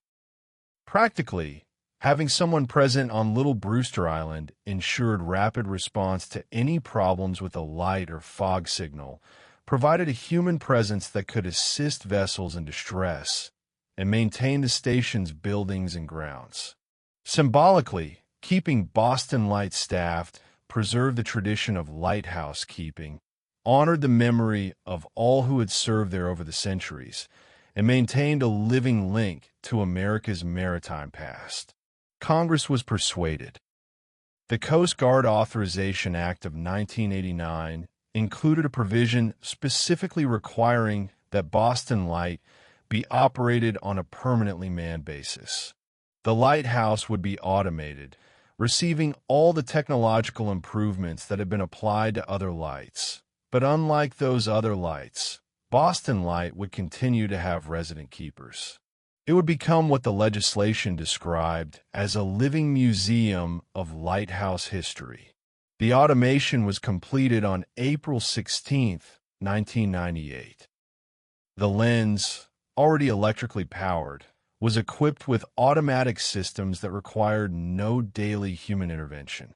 Backup systems were installed to ensure the light would continue operating even if the primary systems failed. The fog signal was similarly automated. Theoretically, Boston Light could now function without anyone present. But in accordance with the 1989 law, Coast Guard personnel continued to perform keeper duties, living on the island, maintaining the equipment, and preserving the lighthouse keeper tradition. The families of keepers in the mid to late 20th century experienced a unique form of lighthouse life.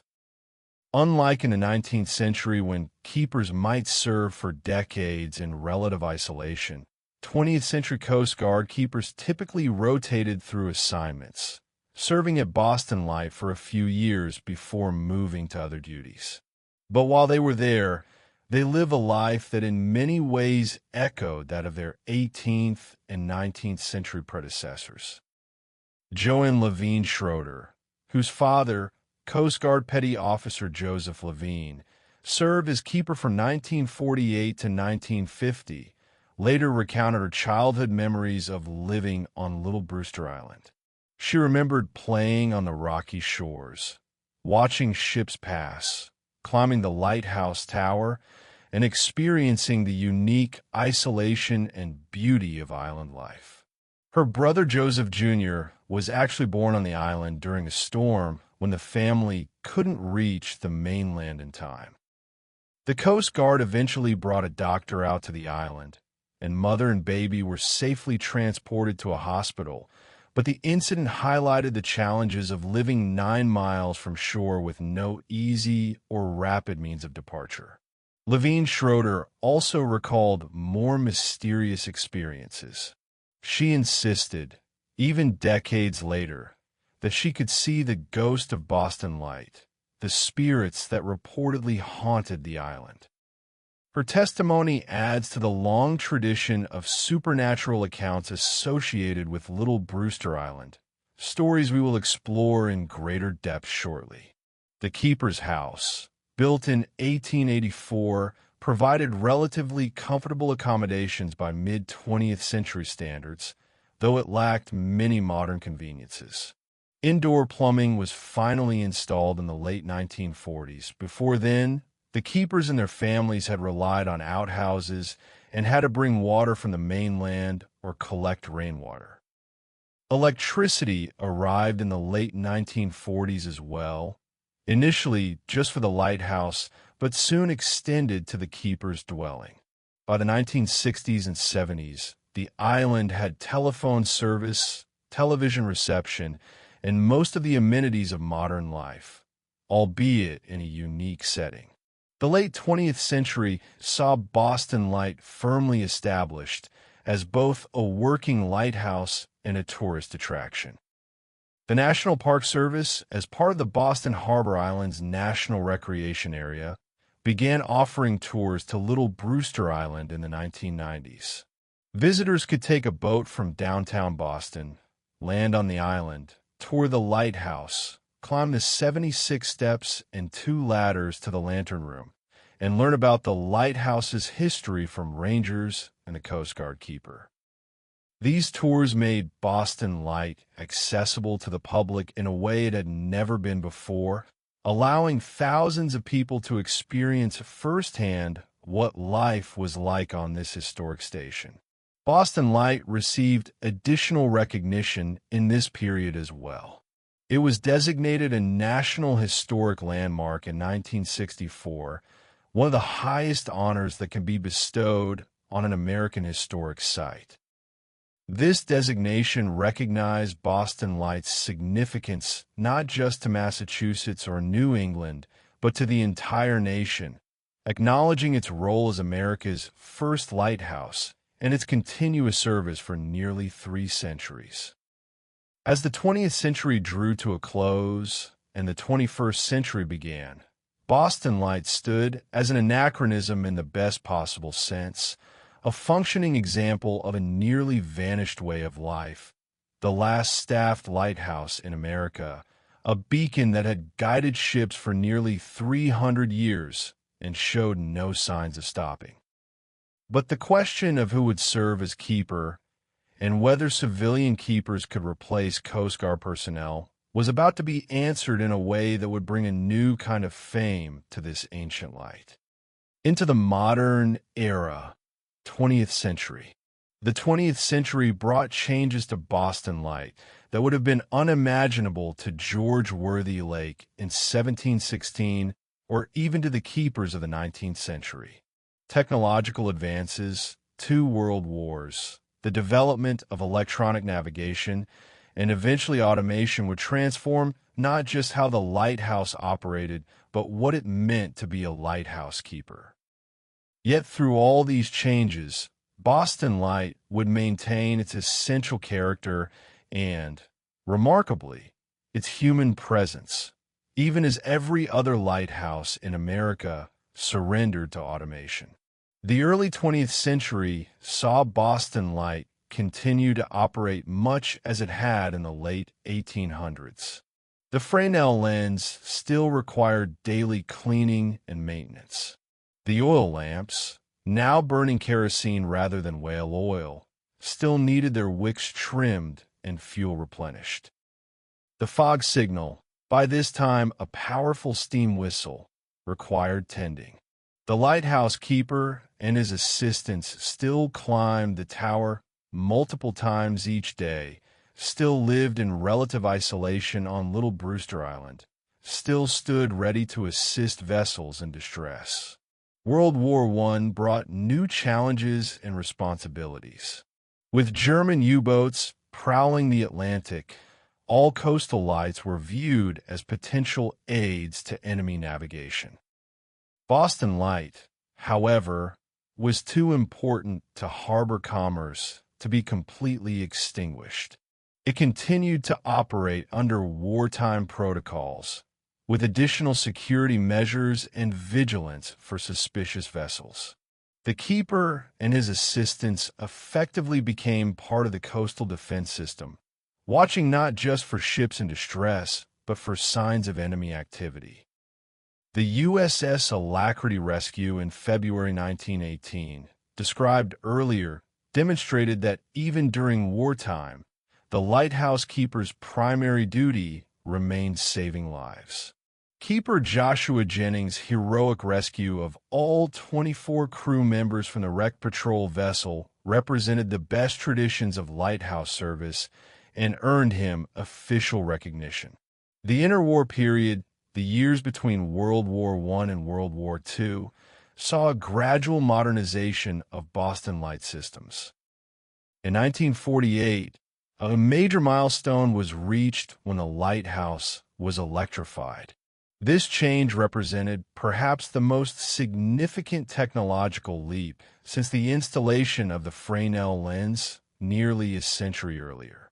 Electric lights were brighter, more reliable, and far easier to maintain than oil lamps.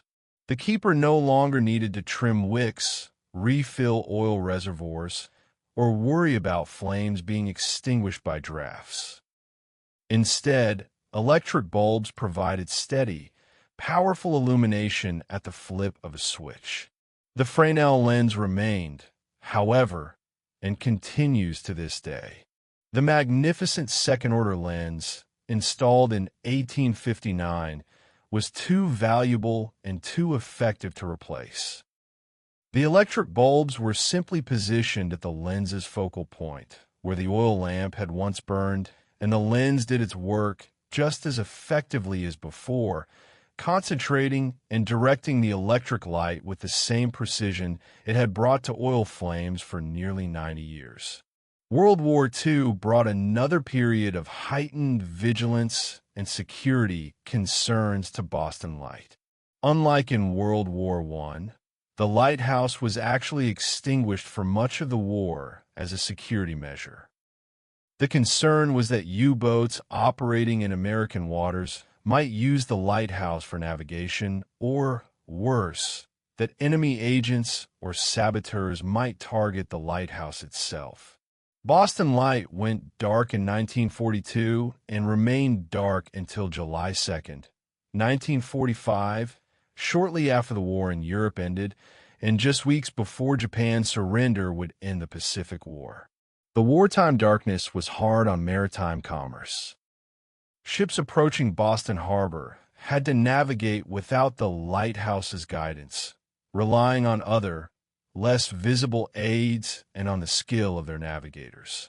There were no major disasters directly attributable to the lighthouse being dark, a testament to the improvements in navigation technology and the skill of American merchant mariners.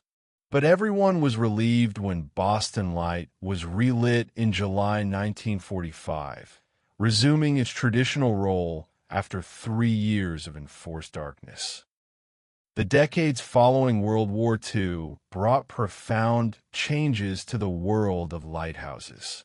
Technology that had seemed like science fiction in the early 20th century became commonplace. Radar allowed ships to navigate in fog and darkness without relying solely on visual aids. Radio beacons provided electronic guidance. Later, satellite navigation systems would make determining a ship's position almost trivially easy. The fundamental question arose.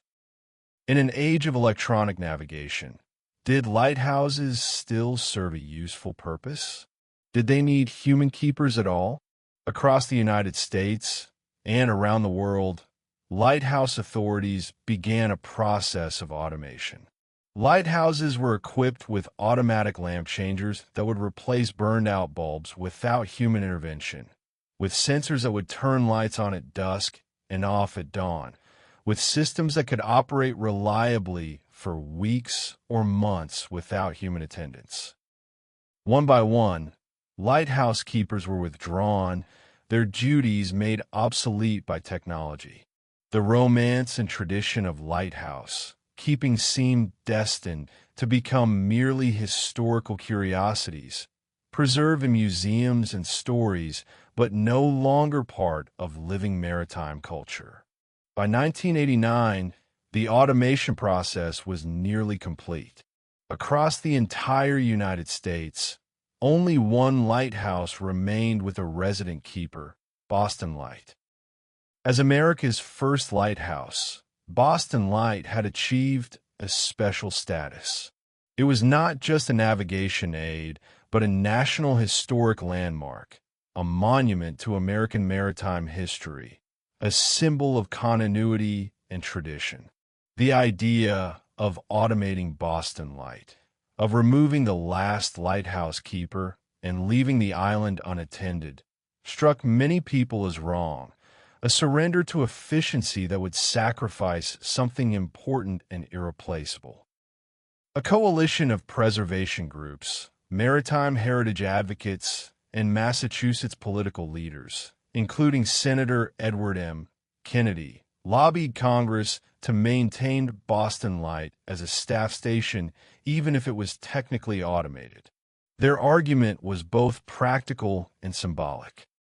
Practically, having someone present on Little Brewster Island ensured rapid response to any problems with a light or fog signal, provided a human presence that could assist vessels in distress, and maintain the station's buildings and grounds. Symbolically, keeping Boston Light staffed preserved the tradition of lighthouse keeping, honored the memory of all who had served there over the centuries, and maintained a living link to America's maritime past. Congress was persuaded. The Coast Guard Authorization Act of 1989 included a provision specifically requiring that Boston Light be operated on a permanently manned basis. The lighthouse would be automated, receiving all the technological improvements that had been applied to other lights. But unlike those other lights, Boston Light would continue to have resident keepers. It would become what the legislation described as a living museum of lighthouse history. The automation was completed on April 16, 1998. The lens, already electrically powered, was equipped with automatic systems that required no daily human intervention. Backup systems were installed to ensure the light would continue operating even if the primary systems failed. The fog signal was similarly automated. Theoretically, Boston Light could now function without anyone present. But in accordance with the 1989 law, Coast Guard personnel continued to perform keeper duties, living on the island, maintaining the equipment, and preserving the lighthouse keeper tradition. The families of keepers in the mid to late 20th century experienced a unique form of lighthouse life. Unlike in the 19th century when keepers might serve for decades in relative isolation, 20th century Coast Guard keepers typically rotated through assignments, serving at Boston Light for a few years before moving to other duties. But while they were there, they lived a life that in many ways echoed that of their 18th and 19th century predecessors. Joanne Levine Schroeder, whose father, Coast Guard Petty Officer Joseph Levine, served as keeper from 1948 to 1950, later recounted her childhood memories of living on Little Brewster Island. She remembered playing on the rocky shores, watching ships pass, climbing the lighthouse tower, and experiencing the unique isolation and beauty of island life. Her brother Joseph Jr. was actually born on the island during a storm when the family couldn't reach the mainland in time. The Coast Guard eventually brought a doctor out to the island, and mother and baby were safely transported to a hospital, but the incident highlighted the challenges of living 9 miles from shore with no easy or rapid means of departure. Levine Schroeder also recalled more mysterious experiences. She insisted, even decades later, that she could see the ghost of Boston Light, the spirits that reportedly haunted the island. Her testimony adds to the long tradition of supernatural accounts associated with Little Brewster Island, stories we will explore in greater depth shortly. The Keeper's House, built in 1884, provided relatively comfortable accommodations by mid-20th century standards, though it lacked many modern conveniences. Indoor plumbing was finally installed in the late 1940s. Before then, the keepers and their families had relied on outhouses and had to bring water from the mainland or collect rainwater. Electricity arrived in the late 1940s as well, initially just for the lighthouse, but soon extended to the keeper's dwelling. By the 1960s and 70s, the island had telephone service, television reception, and most of the amenities of modern life, albeit in a unique setting. The late 20th century saw Boston Light firmly established as both a working lighthouse and a tourist attraction. The National Park Service, as part of the Boston Harbor Island's National Recreation Area, began offering tours to Little Brewster Island in the 1990s. Visitors could take a boat from downtown Boston, land on the island, tour the lighthouse, climb the 76 steps and 2 ladders to the Lantern Room, and learn about the lighthouse's history from rangers and the Coast Guard keeper. These tours made Boston Light accessible to the public in a way it had never been before, allowing thousands of people to experience firsthand what life was like on this historic station. Boston Light received additional recognition in this period as well. It was designated a National Historic Landmark in 1964, one of the highest honors that can be bestowed on an American historic site. This designation recognized Boston Light's significance not just to Massachusetts or New England, but to the entire nation, acknowledging its role as America's first lighthouse and its continuous service for nearly 3 centuries. As the 20th century drew to a close and the 21st century began, Boston Light stood as an anachronism in the best possible sense, a functioning example of a nearly vanished way of life, the last staffed lighthouse in America, a beacon that had guided ships for nearly 300 years and showed no signs of stopping. But the question of who would serve as keeper and whether civilian keepers could replace Coast Guard personnel was about to be answered in a way that would bring a new kind of fame to this ancient light. The ghosts of Little Brewster. Among mariners, lighthouse keepers, and those who know the waters of Boston Harbor, Little Brewster Island has long been considered haunted. The stories stretch back generations, whispered accounts of strange sounds, inexplicable apparitions, and presences that make themselves known when darkness falls and the lighthouse beam sweeps across the rocky island.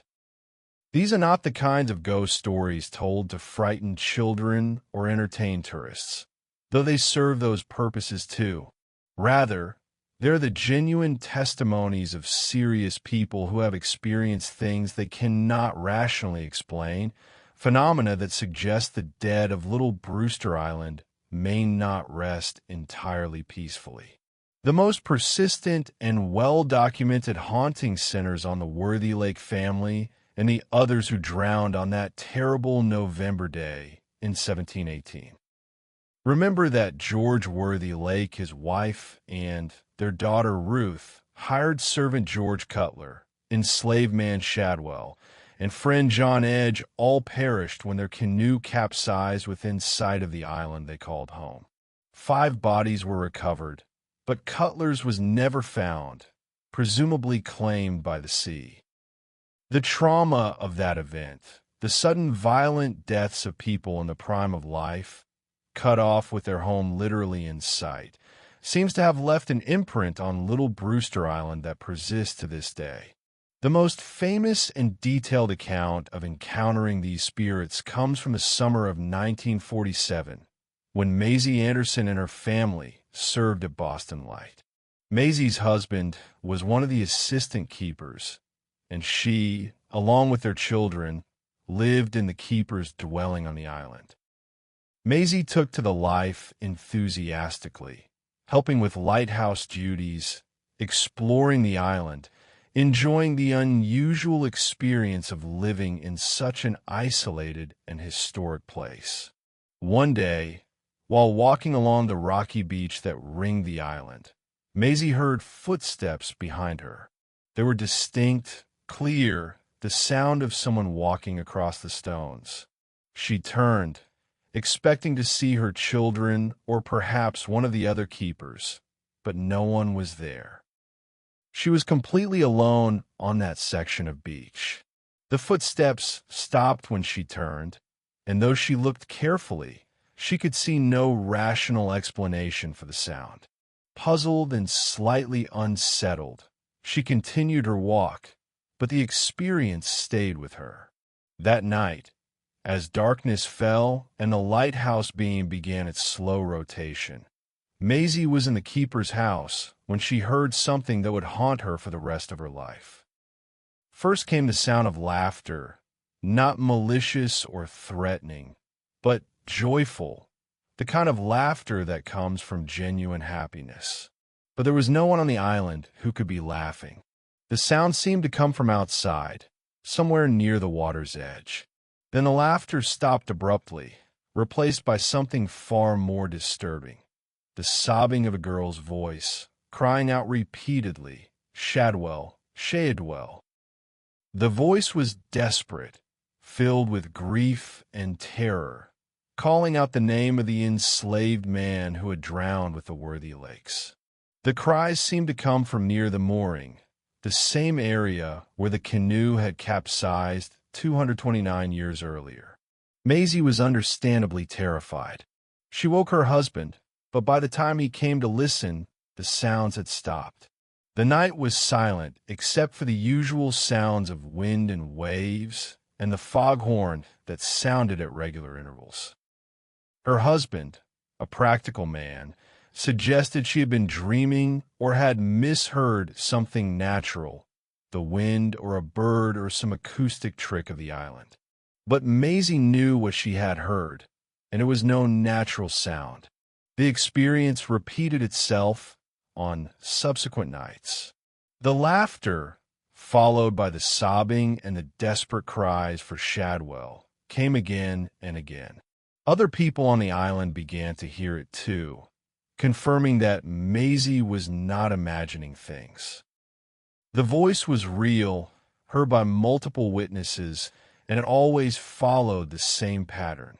Joy turning to grief, laughter becoming tears, and always the calling of Shadwell's name. On one particularly difficult night, when the sounds were especially persistent, the head keeper and his assistant had to leave the island on some urgent errand, leaving Maisie and her husband alone with their children. The cries of the foghorn and the ghostly voice combined to create an atmosphere of almost unbearable tension. Maisie, despite her fear, managed to maintain the lighthouse, starting the engines and ensuring the light continued to burn through the night. When the other keepers returned and learned what she had done while they were away, they were impressed by her dedication and courage. The Anderson family left little Brewster Island for another assignment shortly after these experiences. It wasn't until years later that Maisie learned the history of the Worthylakes and realized that the voice she had heard, crying out for Shadwell, must have been the spirit of one of the Worthylake daughters, perhaps Ruth who had drowned, or perhaps the other daughter who had stayed on shore and watched helplessly as her family perished. The daughter who had remained on the island would have seen Shadwell paddle out to the mooring and seen the canoe capsize. She would have heard cries for help that she was powerless to answer. Perhaps, in the moment of drowning, someone had called out Shadwell's name, and that desperate cry had somehow been recorded in the fabric of the island itself, replaying across the centuries. But the Worthylake spirits are not the only presences reported on Little Brewster Island. Joanne Levine Schroeder, whose family lived at Boston Light from 1948 to 1950, reported experiences that extended beyond the Worthylake haunting. She described seeing ghostly figures in the lighthouse tower, feelings of being watched when no one else was present, and a general sense that the island held more than just the living. One particularly vivid story she recounted involved her sister getting her arm stuck in the old plasterboard that lined the interior of the lighthouse tower. This occurred while their father was away on the mainland, leaving their mother to deal with the emergency. Mrs. Levine had to call Boston to request a Coast Guard crew to come out and free the child. After this incident, the Coast Guard removed all the old plasterboard, exposing the brick walls underneath that are visible today. But the incident itself, occurring when the keeper was away and leaving the family vulnerable, echoed older patterns of lighthouse life where danger could strike at any moment and help was always miles away. Other reports of paranormal activity at Boston Light include cold spots in the lighthouse tower and keeper's dwelling, areas where the temperature suddenly drops while below the surrounding air, even on warm summer days. These cold spots move and shift, suggesting they're not caused by drafts or structural issues, but by something else entirely. Unexplained footsteps in the tower, climbing and descending the stairs when no one is present. Multiple keepers over the years have reported hearing these footsteps, always in the same pattern, always the sound of someone methodically making their way up or down the spiral stairs. When investigated, no physical presence is ever found. A rocking chair that moves on its own. In the keeper's dwelling, a chair has been reported to rock back and forth as if someone were sitting in it, even when the room is empty and there is no draft or vibration that could cause the movement. The radio phenomenon. Perhaps one of the strangest recurring experiences involves radios. Coast Guard keepers in the late 20th century reported that when they tuned their radios to rock music stations, the radio would spontaneously switch to classical music stations. This happened repeatedly, with multiple radios and multiple keepers experiencing the same phenomenon. The suggestion, passed down through keeper lore, was that the ghost of an old sailor who hated rock and roll music was changing the station. While this sounds almost humorous, the keepers who experienced it found it genuinely unsettling, particularly when they would change the station back to rock only to have it switch again to classical within moments. A cat's reaction. On one occasion, a keeper brought a pet cat to the island. The cat, normally placid and friendly, became suddenly agitated in one particular area of the keeper's dwelling, hissing and arching its back at something unseen. The cat refused to enter that part of the house afterward and would become distressed if carried into the area. Animals are often said to be sensitive to paranormal presences, and this cat's behavior suggested it was perceiving something human senses could not detect. Disembodied voices. Keepers and visitors have reported hearing conversations, laughter, and other voices when no one is present. These are not always the desperate cries associated with the Worthylake haunting, but sometimes seem to be the normal sounds of people going about their daily business, as if the island were playing back recordings of its past. All of these phenomena have been reported by multiple independent witnesses over many years. Skeptics, of course, have rational explanations. Old buildings creak and make sounds that can seem like footsteps. Cold spots can be caused by drafts. Rocking chairs can move due to uneven floors or vibrations. Radios can malfunction or pick up interference. These explanations are certainly possible, and in any individual case might be correct. But what skeptics have trouble explaining is the consistency of the reports, the fact that these same phenomena recur again and again, reported by different people who often don't know about previous experiences. They happen to professional Coast Guard personnel, trained observers who are not prone to flights of fancy, as well as to civilian keepers and visitors. They occur in patterns that seem to follow the lighthouse's history, with the most intense hauntings centered on the Worthylake tragedy and other traumatic events. Sally Snowman, who would serve as keeper from 2003 to 2023, has been diplomatically reserved about the paranormal aspects of Boston Light, but she has acknowledged that the island has a special atmosphere, a sense of presence and history that goes beyond the merely physical. She has described feeling connected to all the keepers who came before her, sensing their presence in the tower and in the keeper's dwelling, feeling the weight of 300 years of history and sacrifice. Whether one believes in ghosts or not, there is something undeniable about Little Brewster Island that sets it apart from ordinary places. Perhaps it is simply the accumulated weight of history, the knowledge that this small rock has witnessed so much tragedy and triumph over 3 centuries. Perhaps it is the isolation, the constant presence of the sea, the way the lighthouse beam sweeps across the island in the darkness, creating moving shadows and momentary illuminations that can trick the eye and stir the imagination.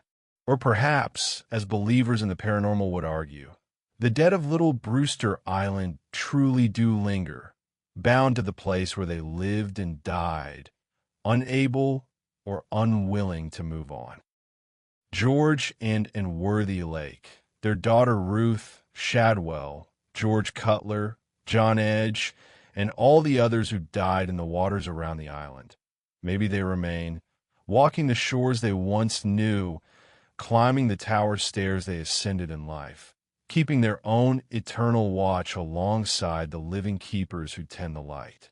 The ghosts, if they exist, do not seem malevolent. They do not seem to want to harm anyone or drive people away from the island. They simply seem to be there, going about their eternal business, occasionally making their presence known to the living, reminding us that the past is not really past, that those who came before us are not entirely gone, and that some places remember everything that happens within them. For those who serve at Boston Light, whether as keepers, assistant keepers, or visiting rangers and guides, the possibility of encountering something supernatural adds a layer of mystery to an already remarkable place. It connects them to the long tradition of lighthouse keeping, to the men and women who have kept this light burning for 300 years, and to the understanding that they are not just tending a machine, but maintaining a living tradition, serving a place that is, in every sense of the word, historic. Sally Snowman, the last keeper. The story of Sally Snowman and Boston Light is, in many ways, a love story that began long before she ever set foot on Little Brewster Island as its keeper. It is a story of dreams deferred and then fulfilled, of dedication to a place and a tradition, and of what it means to be the last of a line that stretches back 3 centuries. Sally Snowman was born and raised near Boston Harbor. As a child growing up in the 1950s and 60s, She was surrounded by the maritime culture that has always defined this region. The sea was not a distant abstraction, but an everyday presence, visible from her home, part of the rhythm of life. When she was just 10 years old, her father took her on a boat trip to little Brewster Island.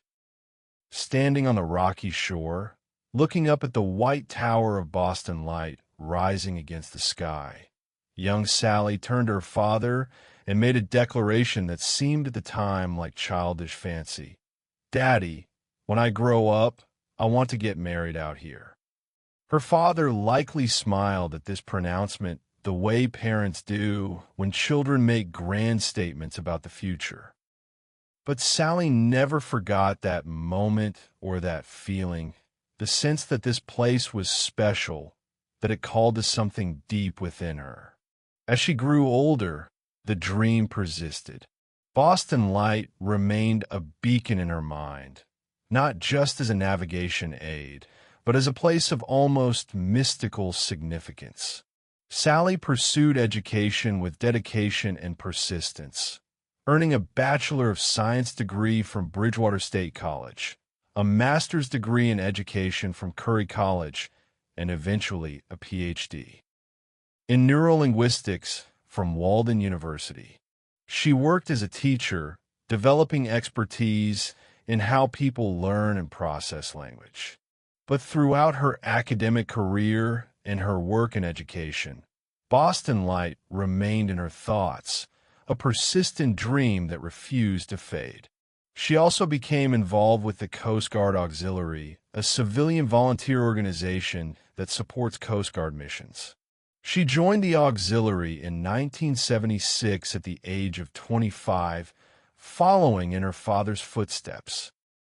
Through this work, she gained extensive knowledge of maritime safety, navigation, and Coast Guard operations.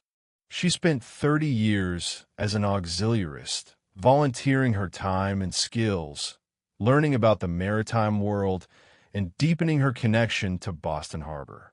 It was through the Coast Guard Auxiliary that she met Jay Thompson, a fellow volunteer who shared her passion for maritime history and lighthouse preservation. Their relationship grew, and in 1994, Sally achieved one part of her childhood dream. She married Jay Thompson on Little Brewster Island, standing in the shadow of Boston Light, the place she had fallen in love with 4 decades earlier when she was just 10 years old. The wedding was a small, intimate ceremony, but it must have felt like destiny to Sally, a confirmation that her connection to this place was real and enduring.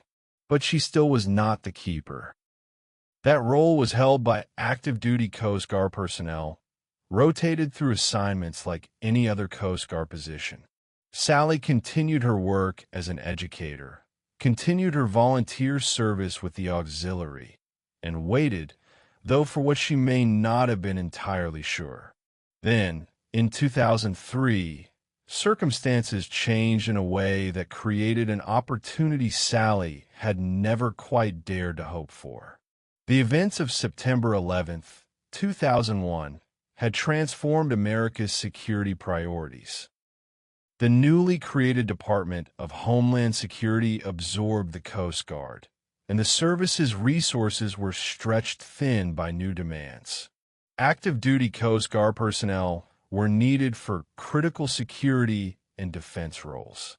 The assignment of Coast Guardsmen to serve as keepers at Boston Light, while important for maintaining tradition and complying with the 1989 law requiring the lighthouse to remain staffed, was not seen as the most essential use of limited personnel. The Coast Guard made a decision. They would hire a civilian keeper for Boston Light, someone who could maintain the tradition of a resident keeper while freeing up active-duty personnel for other assignments. The position was advertised and applicants were sought for what was, at that moment, arguably the most unique job in America. Lighthouse keeper in an age when lighthouses no longer had keepers. Sally Snowman applied. She was 52 years old, With decades of experience and education, extensive knowledge of maritime operations through her auxiliary service, and a lifelong dream of serving at Boston Light. When she was offered the position, she could barely believe it. The dream she had held since she was 10 years old, the place where she had married, the lighthouse that had captured her heart and never let it go, was now going to be her responsibility. In 2003, Sally Snowman became the 70th keeper of Boston Light and the first woman ever to hold the position. Understanding the significance of this appointment requires understanding the history of lighthouse keeping in America. For 307 years, every single keeper of Boston Light had been a man.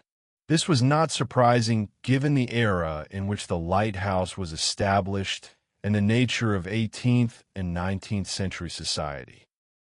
Lighthouse keeping was considered men's work, demanding physical strength, seamanship skills, and a willingness to live in isolated, dangerous conditions that women were presumed unable or unwilling to endure. Yet this presumption had always been false. Throughout American lighthouse history, women had served as keepers, often taking over when their husbands died, sometimes appointed outright on their own merits. Women had proven themselves just as capable as men of tending lights, rescuing mariners, and enduring the isolation and hardships of lighthouse life.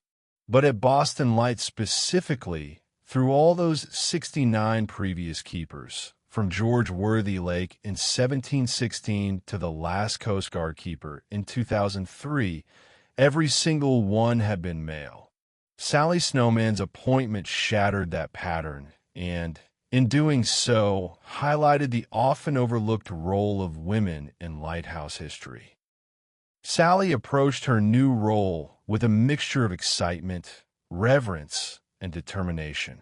She understood that she was not just tending a lighthouse, but maintaining a tradition, preserving a piece of living history, and serving as a custodian of a place that meant so much to so many people.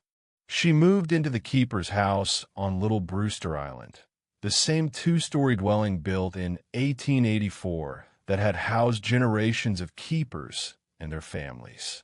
Her duties were extensive and demanding.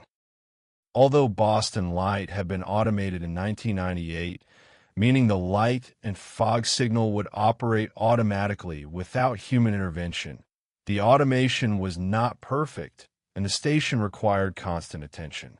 Sally's responsibilities included monitoring the light and fog signal systems to ensure they were operating correctly.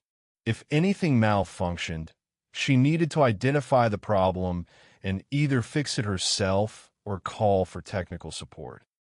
Climbing the 76 steps and 2 ladders to the lantern room regularly to clean the Fresnel lens. The magnificent second-order lens, installed in 1859, required careful cleaning to maintain its efficiency. Salt spray, dust, and even the residue from the light bulbs themselves could accumulate on the hundreds of individual glass prisms and reduce the light's range. Sally would spend hours delicately cleaning each surface, ensuring that Boston Light's beam remained as powerful and clear as possible. Maintaining the station's buildings and grounds. The keeper's house, the oil house, the fog signal building, and various other structures all required upkeep. Paint needed to be touched up, brass fittings polished, minor repairs completed. In the summer, grass and weeds could grow knee-high and needed to be mowed. In winter, snow had to be cleared, ice chipped away, storm damage repaired. Serving as historian and tour guide. Once the island opened to public tours in the late 1990s, a steady stream of visitors arrived during the summer months. Sally would greet them, lead tours of the lighthouse, explain its history and operation, and answer endless questions. She loved this role, seeing it as an opportunity to educate people about maritime history and to share her passion for this remarkable place. Watching over the harbor, even in the age of GPS and radar, having human eyes at the harbor entrance had value. Sally kept watch, ready to assist if a vessel got into trouble, prepared to call for help if an emergency arose. She was, in the oldest and truest sense, a guardian of the harbor. Sally took to it like a fish to water, as she later described. The work was demanding, often physically challenging, and the isolation could be difficult, but she thrived in the role.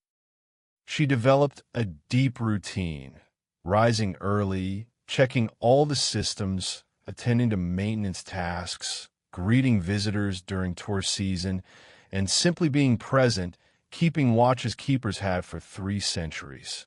She also became something of a celebrity, though she never sought that status.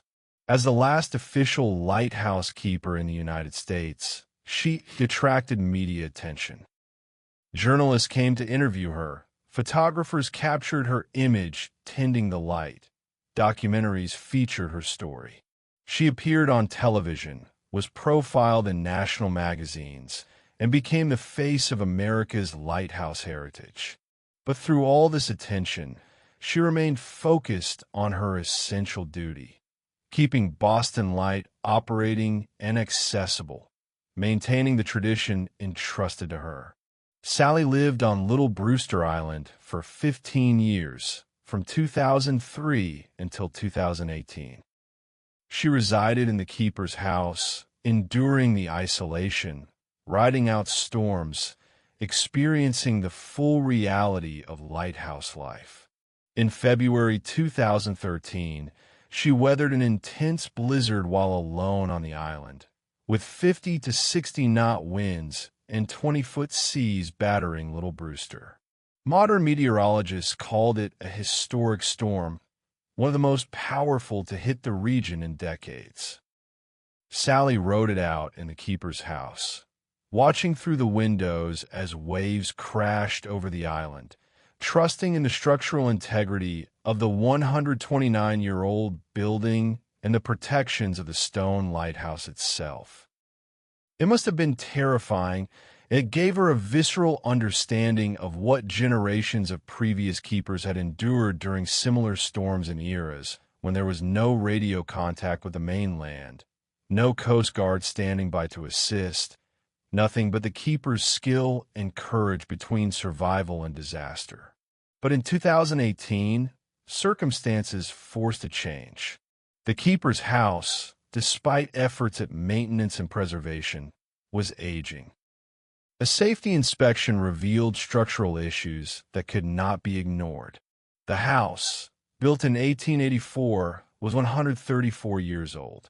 More than a century of exposure to salt air, wind, storms, and the general wear of harsh maritime conditions had taken its toll.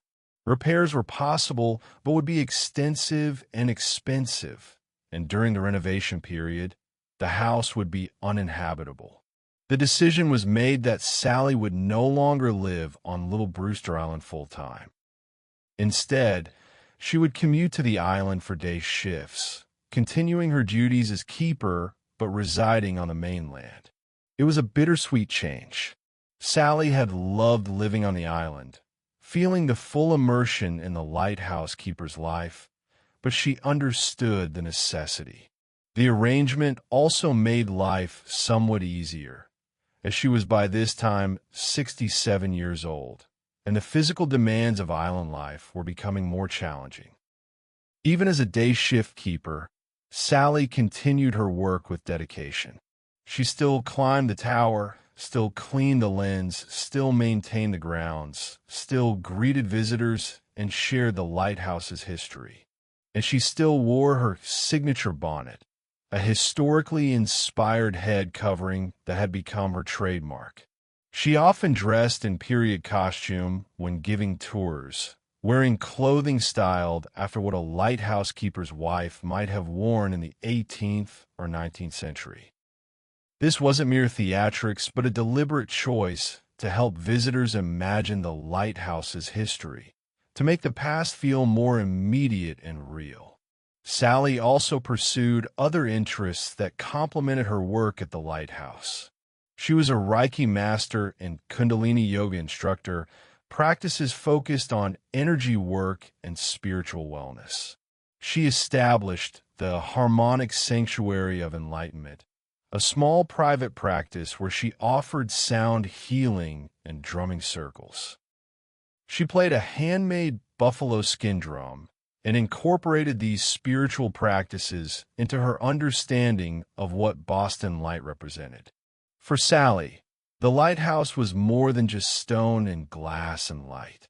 It was a beacon in multiple senses, a place of energy and spirit, a location where past and present converged in meaningful ways. "I believe we are all beacons of light," she would say. "We are all lighthouses from our heart space." This philosophy guided her work at Boston Light. She saw herself not just as a keeper of a physical structure, but as someone maintaining something more profound, a tradition of guidance and service that transcended the merely practical. In late 2023, Sally announced her retirement. She was 72 years old and had served as keeper for 20 years, longer than most of the keepers in Boston Light's long history.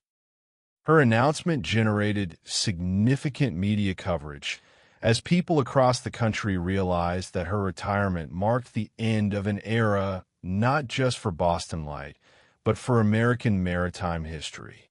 Sally Snowman was not just the last keeper of Boston Light. She was the last official lighthouse keeper in the United States. When she stepped down, more than 2 centuries of federal lighthouse keeping would come to an end. Her final months as keeper were filled with reflection and bittersweet emotions. She gave interviews, posed for photographs, shared her memories and her love for this place that had been at the center of her life for 2 decades, the place she had dreamed about since she was 10 years old. She spoke about the difficulty of letting go, the knowledge that while Boston Light would continue operating, it would do so without a keeper, its systems monitored remotely, its maintenance performed by technicians rather than a resident custodian. On December 30th, 2023, Sally's official tenure as keeper ended. There was a retirement ceremony with speeches, recognition, and tributes. Coast Guard Commandant Admiral Linda Fagan was present, as were local dignitaries and representatives of the many organizations that had supported Sally's work over the years. But perhaps the most meaningful moment came when Sally herself spoke, thanking everyone who had supported her, expressing her gratitude for the opportunity to serve at Boston Light, and acknowledging that while she was leaving the official keeper position, her connection to little Brewster Island and its lighthouse would never end. "For me to be out there for 20 years, my energy is going to be out there," she said. "It's there." She was speaking, in her way, about becoming part of the place, her spirit joining the long line of keepers who had served before her, perhaps one day to be sensed by future visitors as a presence, a feeling, another layer in the complex spiritual geography of little Brewster Island. Sally Snowman's legacy at Boston Light is multifaceted. She was the first female keeper in the lighthouse's 307-year history, breaking a gender barrier that had persisted across 3 centuries. She was the last official lighthouse keeper in America, the final practitioner of a profession that had once been essential to maritime commerce, but had been rendered technically obsolete by automation and modern navigation. She served longer than most of her 69 male predecessors, demonstrating both dedication and competence that honored the best traditions of lighthouse keeping. But perhaps most importantly, she kept the tradition alive when it might have died. The 1989 law requiring Boston Light to remain staff could have been simply a legal obligation, a box to check with minimal effort. Sally made it something more. She made the keepership meaningful, engaged the public, educated countless visitors, and demonstrated that there was still value in having a human presence at this historic light. She proved that automation, however efficient, could not entirely replace the human element, the connection between keeper and lighthouse, between past and present, that gives places like Boston Light their deeper significance. After her retirement, Sally continued to live near Boston Harbor, continued to give talks and presentations about Boston Light, and remained involved with maritime heritage preservation. The lighthouse itself passed into new ownership through the National Historic Lighthouse Preservation Act, with organizations competing for the opportunity to become stewards of America's first lighthouse. The future of Boston Light as a physical structure seems secure, protected by its landmark status and the commitment of preservationists. But the future of the keeper tradition is less certain. Sally was the last. No one knows if anyone will ever again be officially designated as keeper of Boston Light or of any American lighthouse. The profession she represented, the line stretching back to George Worthylake in 1716, ended with her retirement. What comes next for Boston Light, and for America's lighthouses in general, is uncertain. But what Sally Snowman accomplished is certain. She kept the light, kept the tradition, and kept the faith with all who came before her. That is a legacy that will endure as long as Boston Light's beam sweeps across the dark waters of Massachusetts Bay. The light that never dies. Today, Boston Light stands much as it has for the past 2 centuries. A white stone tower rising 89 feet above the rocky surface of Little Brewster Island, topped by the Black Lantern Room that houses the magnificent Fresnel lens installed in 1859. The light flashes white every 10 seconds, visible for 27 nautical miles on a clear night, a range that makes it one of the most powerful navigation aids on the New England coast. The fog signal, now an automated horn rather than a cannon or steam whistle, sounds during periods of reduced visibility. The keeper's house, built in 1884, stands nearby, along with various other structures that have supported the lighthouse's operation over the centuries. But Boston Light in the 21st century is far more than just these physical elements. It is a national historic landmark, protected by that designation and by the commitment of organizations dedicated to preserving America's maritime heritage. It is part of the Boston Harbor Islands National Recreation Area, meaning it falls under the stewardship of the National Park Service in partnership with state and local agencies. It remains an active aid to navigation, maintained by the United States Coast Guard. Its light and fog signal monitored 24 hours a day, even without a resident keeper.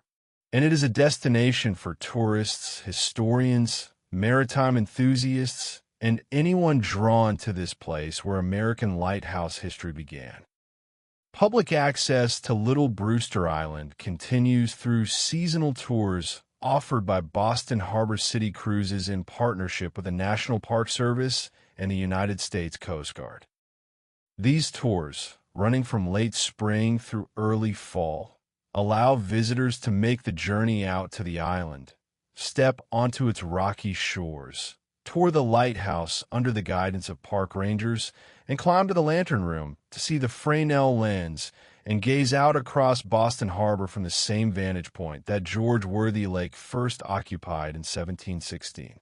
The experience of visiting Boston Light is powerful and affecting. Standing on Little Brewster Island, surrounded by water, with a lighthouse rising overhead, visitors cannot help but feel connected to the past.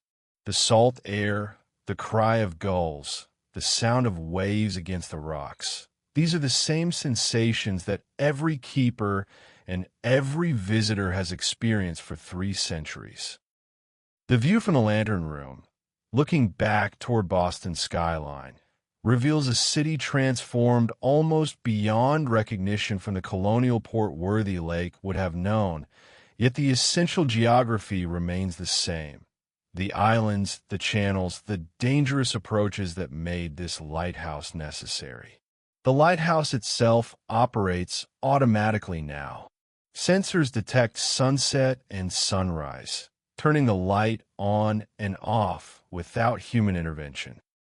The Fresnel lens rotates on its motorized mount, powered by electricity from the mainland delivered via underwater cable.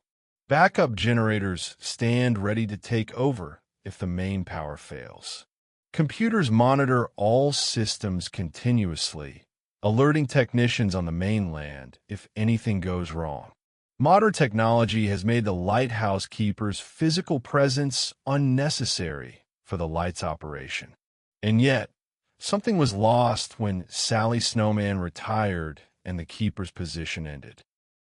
The lighthouse still serves its navigational function, perhaps more reliably than ever, but it has lost something intangible, a quality that existed when a keeper climbed those stairs each day, when someone lived in the keeper's house and maintained a human presence on the island.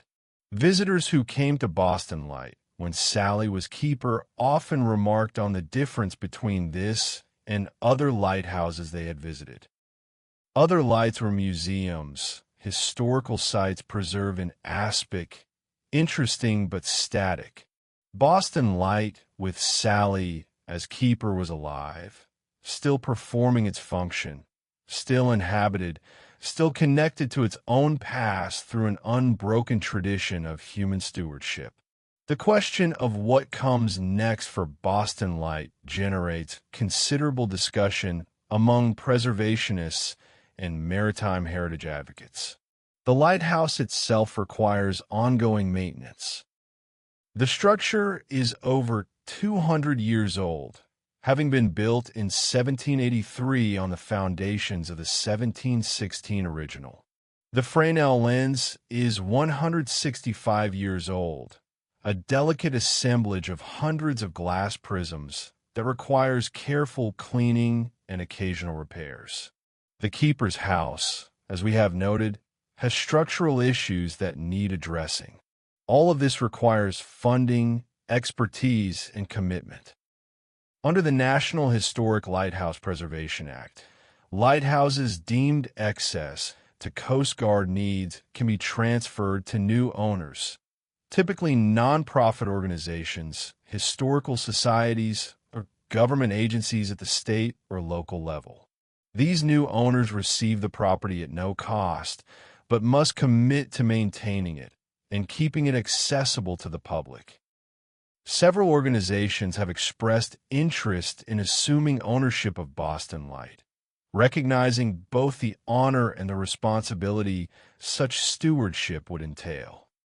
The ideal outcome, from the perspective of most preservationists, will be to find an owner committed not just to maintaining the physical structure, but to preserving the spirit of Boston Light, to keeping it as much a living, working lighthouse as possible, and perhaps even to reinstating some form of keeper presence, even if not in the official capacity that Sally Snowman held. There is precedent for this. Several lighthouses around the country that have been automated and transferred to new owners have nonetheless maintained keeper programs, either with volunteers who live on site during certain seasons or with residents who serve as caretakers. These programs preserve something of the lighthouse keeping tradition while adapting to modern circumstances. Perhaps Boston Light could develop a similar arrangement, maintaining a human presence on Little Brewster Island, even if that person would not be a federal employee with the title of lighthouse keeper. The educational and tourism value of Boston Light is substantial and growing. As the first lighthouse in America, as a National Historic Landmark. And as a lighthouse with such a rich and well-documented history, it has appeal that extends far beyond the local area. People come from across the country and around the world to visit Boston Light, to see where American lighthouse history began, to climb the same tower that George Worthylake climbed, to stand in the same lantern room where Sally Snowman tended the Fresnel lens. This tourism brings both opportunities and challenges. On one hand, public interest helps justify the expense of maintaining the lighthouse and provides a constituency that supports preservation efforts. On the other hand, increased visitation can accelerate wear and tear on a historic structure, and there are limits to how many people can safely visit a small island with a 200-year-old lighthouse. Balancing public access with preservation is a constant challenge for all historic sites, and Boston Light is no exception. The lighthouse also serves ongoing navigational functions that, while less critical than in previous centuries, remain important. Commercial shipping still moves through Boston Harbor, as do countless pleasure boats, fishing vessels, and ferries. While these vessels all have sophisticated electronic navigation equipment, Boston Light remains a useful visual reference, a physical landmark that helps mariners orient themselves and confirm their position. Pilots guiding large ships into Boston still glance at Boston Light, using it as one of multiple reference points to ensure they are on the correct approach. Moreover, in an age of increasing concern about cybersecurity and the vulnerability of electronic systems to hacking, disruption, or failure, there is something reassuring about physical navigation aids like Boston Light that operate independently of computer networks and satellite systems. If all the electronics failed, if some disaster knocked out GPS or other modern navigation systems, Boston Light would still be there, its beams sweeping across the harbor entrance, serving the same function it has served for over 300 years. The lighthouse stands as a monument not just to maritime history, but to human persistence and dedication. Through 3 centuries, through wars, storms, fires, explosions, and countless other challenges, Boston Light has been maintained. 70 keepers from George Worthylake to Sally Snowman have climbed those stairs and tended that light. Countless assistant keepers, whose names are less well remembered, have shared in that work. Families have lived on Little Brewster Island. Children have grown up in the shadow of the lighthouse. Women and men have dedicated years or even decades of their lives to keeping the light burning. This tradition of service deserves to be remembered and honored. Boston Light is more than just an old building. It is a place where people lived and worked and sometimes died in service of a simple but crucial goal: to guide others safely home. It is a place that has witnessed the full sweep of American history, from colonial days through Revolution, the early Republic, Civil War, World Wars, and into the modern age. It is a place that connects us to our maritime heritage, reminding us that America was built by people who crossed oceans, who depended on safe navigation, who understood that a light in the darkness could mean the difference between life and death. As we move further into the 21st century, as technology continues to advance and the world continues to change, Boston Light stands as a reminder that some things endure. The need for guidance, for safety, for light in the darkness, these are eternal human needs. The form that guidance takes may change, from bonfires to candles to oil lamps to electric lights to GPS satellites, but the fundamental need remains. Boston Light will continue to shine, its beams sweeping across Massachusetts Bay. marking the entrance to Boston Harbor as it has done since 1716, with only the brief interruption of the Revolutionary War. Ships will continue to use it as a reference point. Visitors will continue to make the journey to Little Brewster Island to experience this remarkable place. Preservationists will continue to work to maintain the lighthouse for future generations. And perhaps, on quiet nights when the fog rolls in and the horn sounds its warning, when a lighthouse beam cuts through the mist and the only sounds are wind and waves, perhaps the ghosts of Little Brewster Island, George, and in Worthylake, and all the others who have served and suffered and endured on this small rock in the sea. Perhaps they still keep watch, still tend the light in their own way, still ensure that Boston Light, America's first lighthouse, continues to fulfill its sacred duty to be a beacon of safety, a light that never dies. As our journey through the history of Boston Light draws to a close, we return to where we began, to the fundamental power of a light burning in the darkness, to the human need for guidance and safety, to the dedication of those who have kept watch through the centuries. Boston Light stands today as it has stood for over 300 years, not unchanged but unbroken, not unscathed but unbowed, continuing to serve the purpose for which it was built. The story of Boston Light is ultimately a story about people, about George Worthylake and his family, who paid the ultimate price in service of their duty, about the keepers who followed, from John Hayes with his fog cannon to Thomas Bates with his heroic rescues, from Captain Bruce who witnessed naval history to Sally Snowman who became the last keeper, closing a chapter that began in 1716. It is a story about families who made their homes on an isolated island, children who grew up in the shadow of the lighthouse tower, women whose contributions often went unrecorded but were no less essential. It is a story about persistence and resilience, about a structure that has been burned, exploded, battered by storms, and constantly assailed by the harsh maritime environment. It has been rebuilt and restored every time, maintained through war and peace, through prosperity and hardship, through 3 centuries of profound change. It is a story about duty and sacrifice, about people who chose or accepted a life of isolation and hardship because the work needed to be done, because ships needed guidance, because lives depended on that light burning through every night. The lighthouse keeper's motto could be summed up simply: the light must burn. Nothing else mattered as much as that fundamental obligation.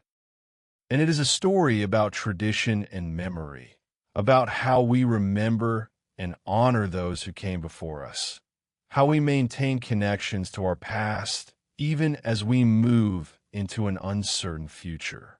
Boston Light is a place where the past feels present, where 3 centuries of history are compressed into the space of climbing 76 steps and 2 ladders, where touching the same brass fittings that generations of keepers have touched creates a tangible connection across time. As you drift towards sleep tonight, picture that white tower on its rocky island. Picture the light rotating in its lantern room, the beams sweeping across dark waters, continuing its patient vigil as it has for more than 3 centuries. Picture the ghosts of keepers past, perhaps still walking those familiar paths, still climbing those well-worn stairs, still keeping watch in their own way. Picture Sally Snowman, the last keeper, carrying forward a tradition she loved and honored. And picture all the ships that have been guided safely home by that light, all the lives saved, all the families reunited, all because someone kept the light burning. Boston Light reminds us that some forms of service are timeless, that some duties transcend the merely practical and take on deeper meaning, that some lights, once kindled, should never be allowed to go dark. It reminds us that we are all, in our own ways, keepers of lights, that we all have responsibilities to guide and to serve, that we all can be beacons for others who navigate darkness.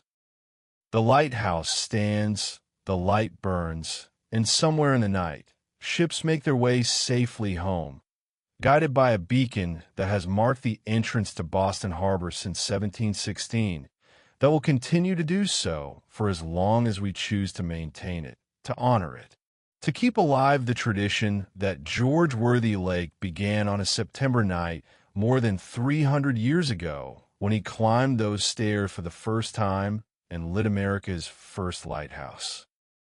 Sleep well, travelers, and rest easy knowing that somewhere, always, a light is burning against the darkness. Thank you for joining us on this journey into the history of the Boston Lighthouse. At Mystic Sleep Tales, we're dedicated to delivering stories that illuminate the past and help you drift off to peaceful sleep with visions where the mysteries of history dance in your dreams. If you enjoyed this exploration of America's oldest lighthouse, we'd love to hear from you. Please remember to like this video and subscribe to our Mystic Sleep Tales channel so you never miss a journey into the most fascinating stories of history. And we're especially curious, where in the world are you listening from? And what time is it as you drift off to sleep with these stories? Leave us a comment letting us know your location and time. We love seeing how our stories transcend time zones, bringing listeners together from Boston to Berlin from midnight to noon. Is there a particular historical mystery, legendary place, or mystical story you'd like us to explore in a future episode? Perhaps another lighthouse with its own ghost legends? A mysterious historical event that has always intrigued you? An ancient place with secrets yet to be told? Share your suggestions in the comments below. Your suggestions guide us on our journey through history's most fascinating stories. And by reading each comment, we take your interests into account as we plan future chapters. Until we meet again in the realm of sleep and storytelling, may your dreams be filled with the gentle rays of a lantern on dark waters, the sound of waves crashing against ancient stones, and the quiet satisfaction of knowing that somewhere a light is shining to safely guide us home. Good night, sleep well, and remember, we are all keepers of light on our own paths. May your lantern shine brightly. Remember, tomorrow is the first day of the rest of your life. Good night.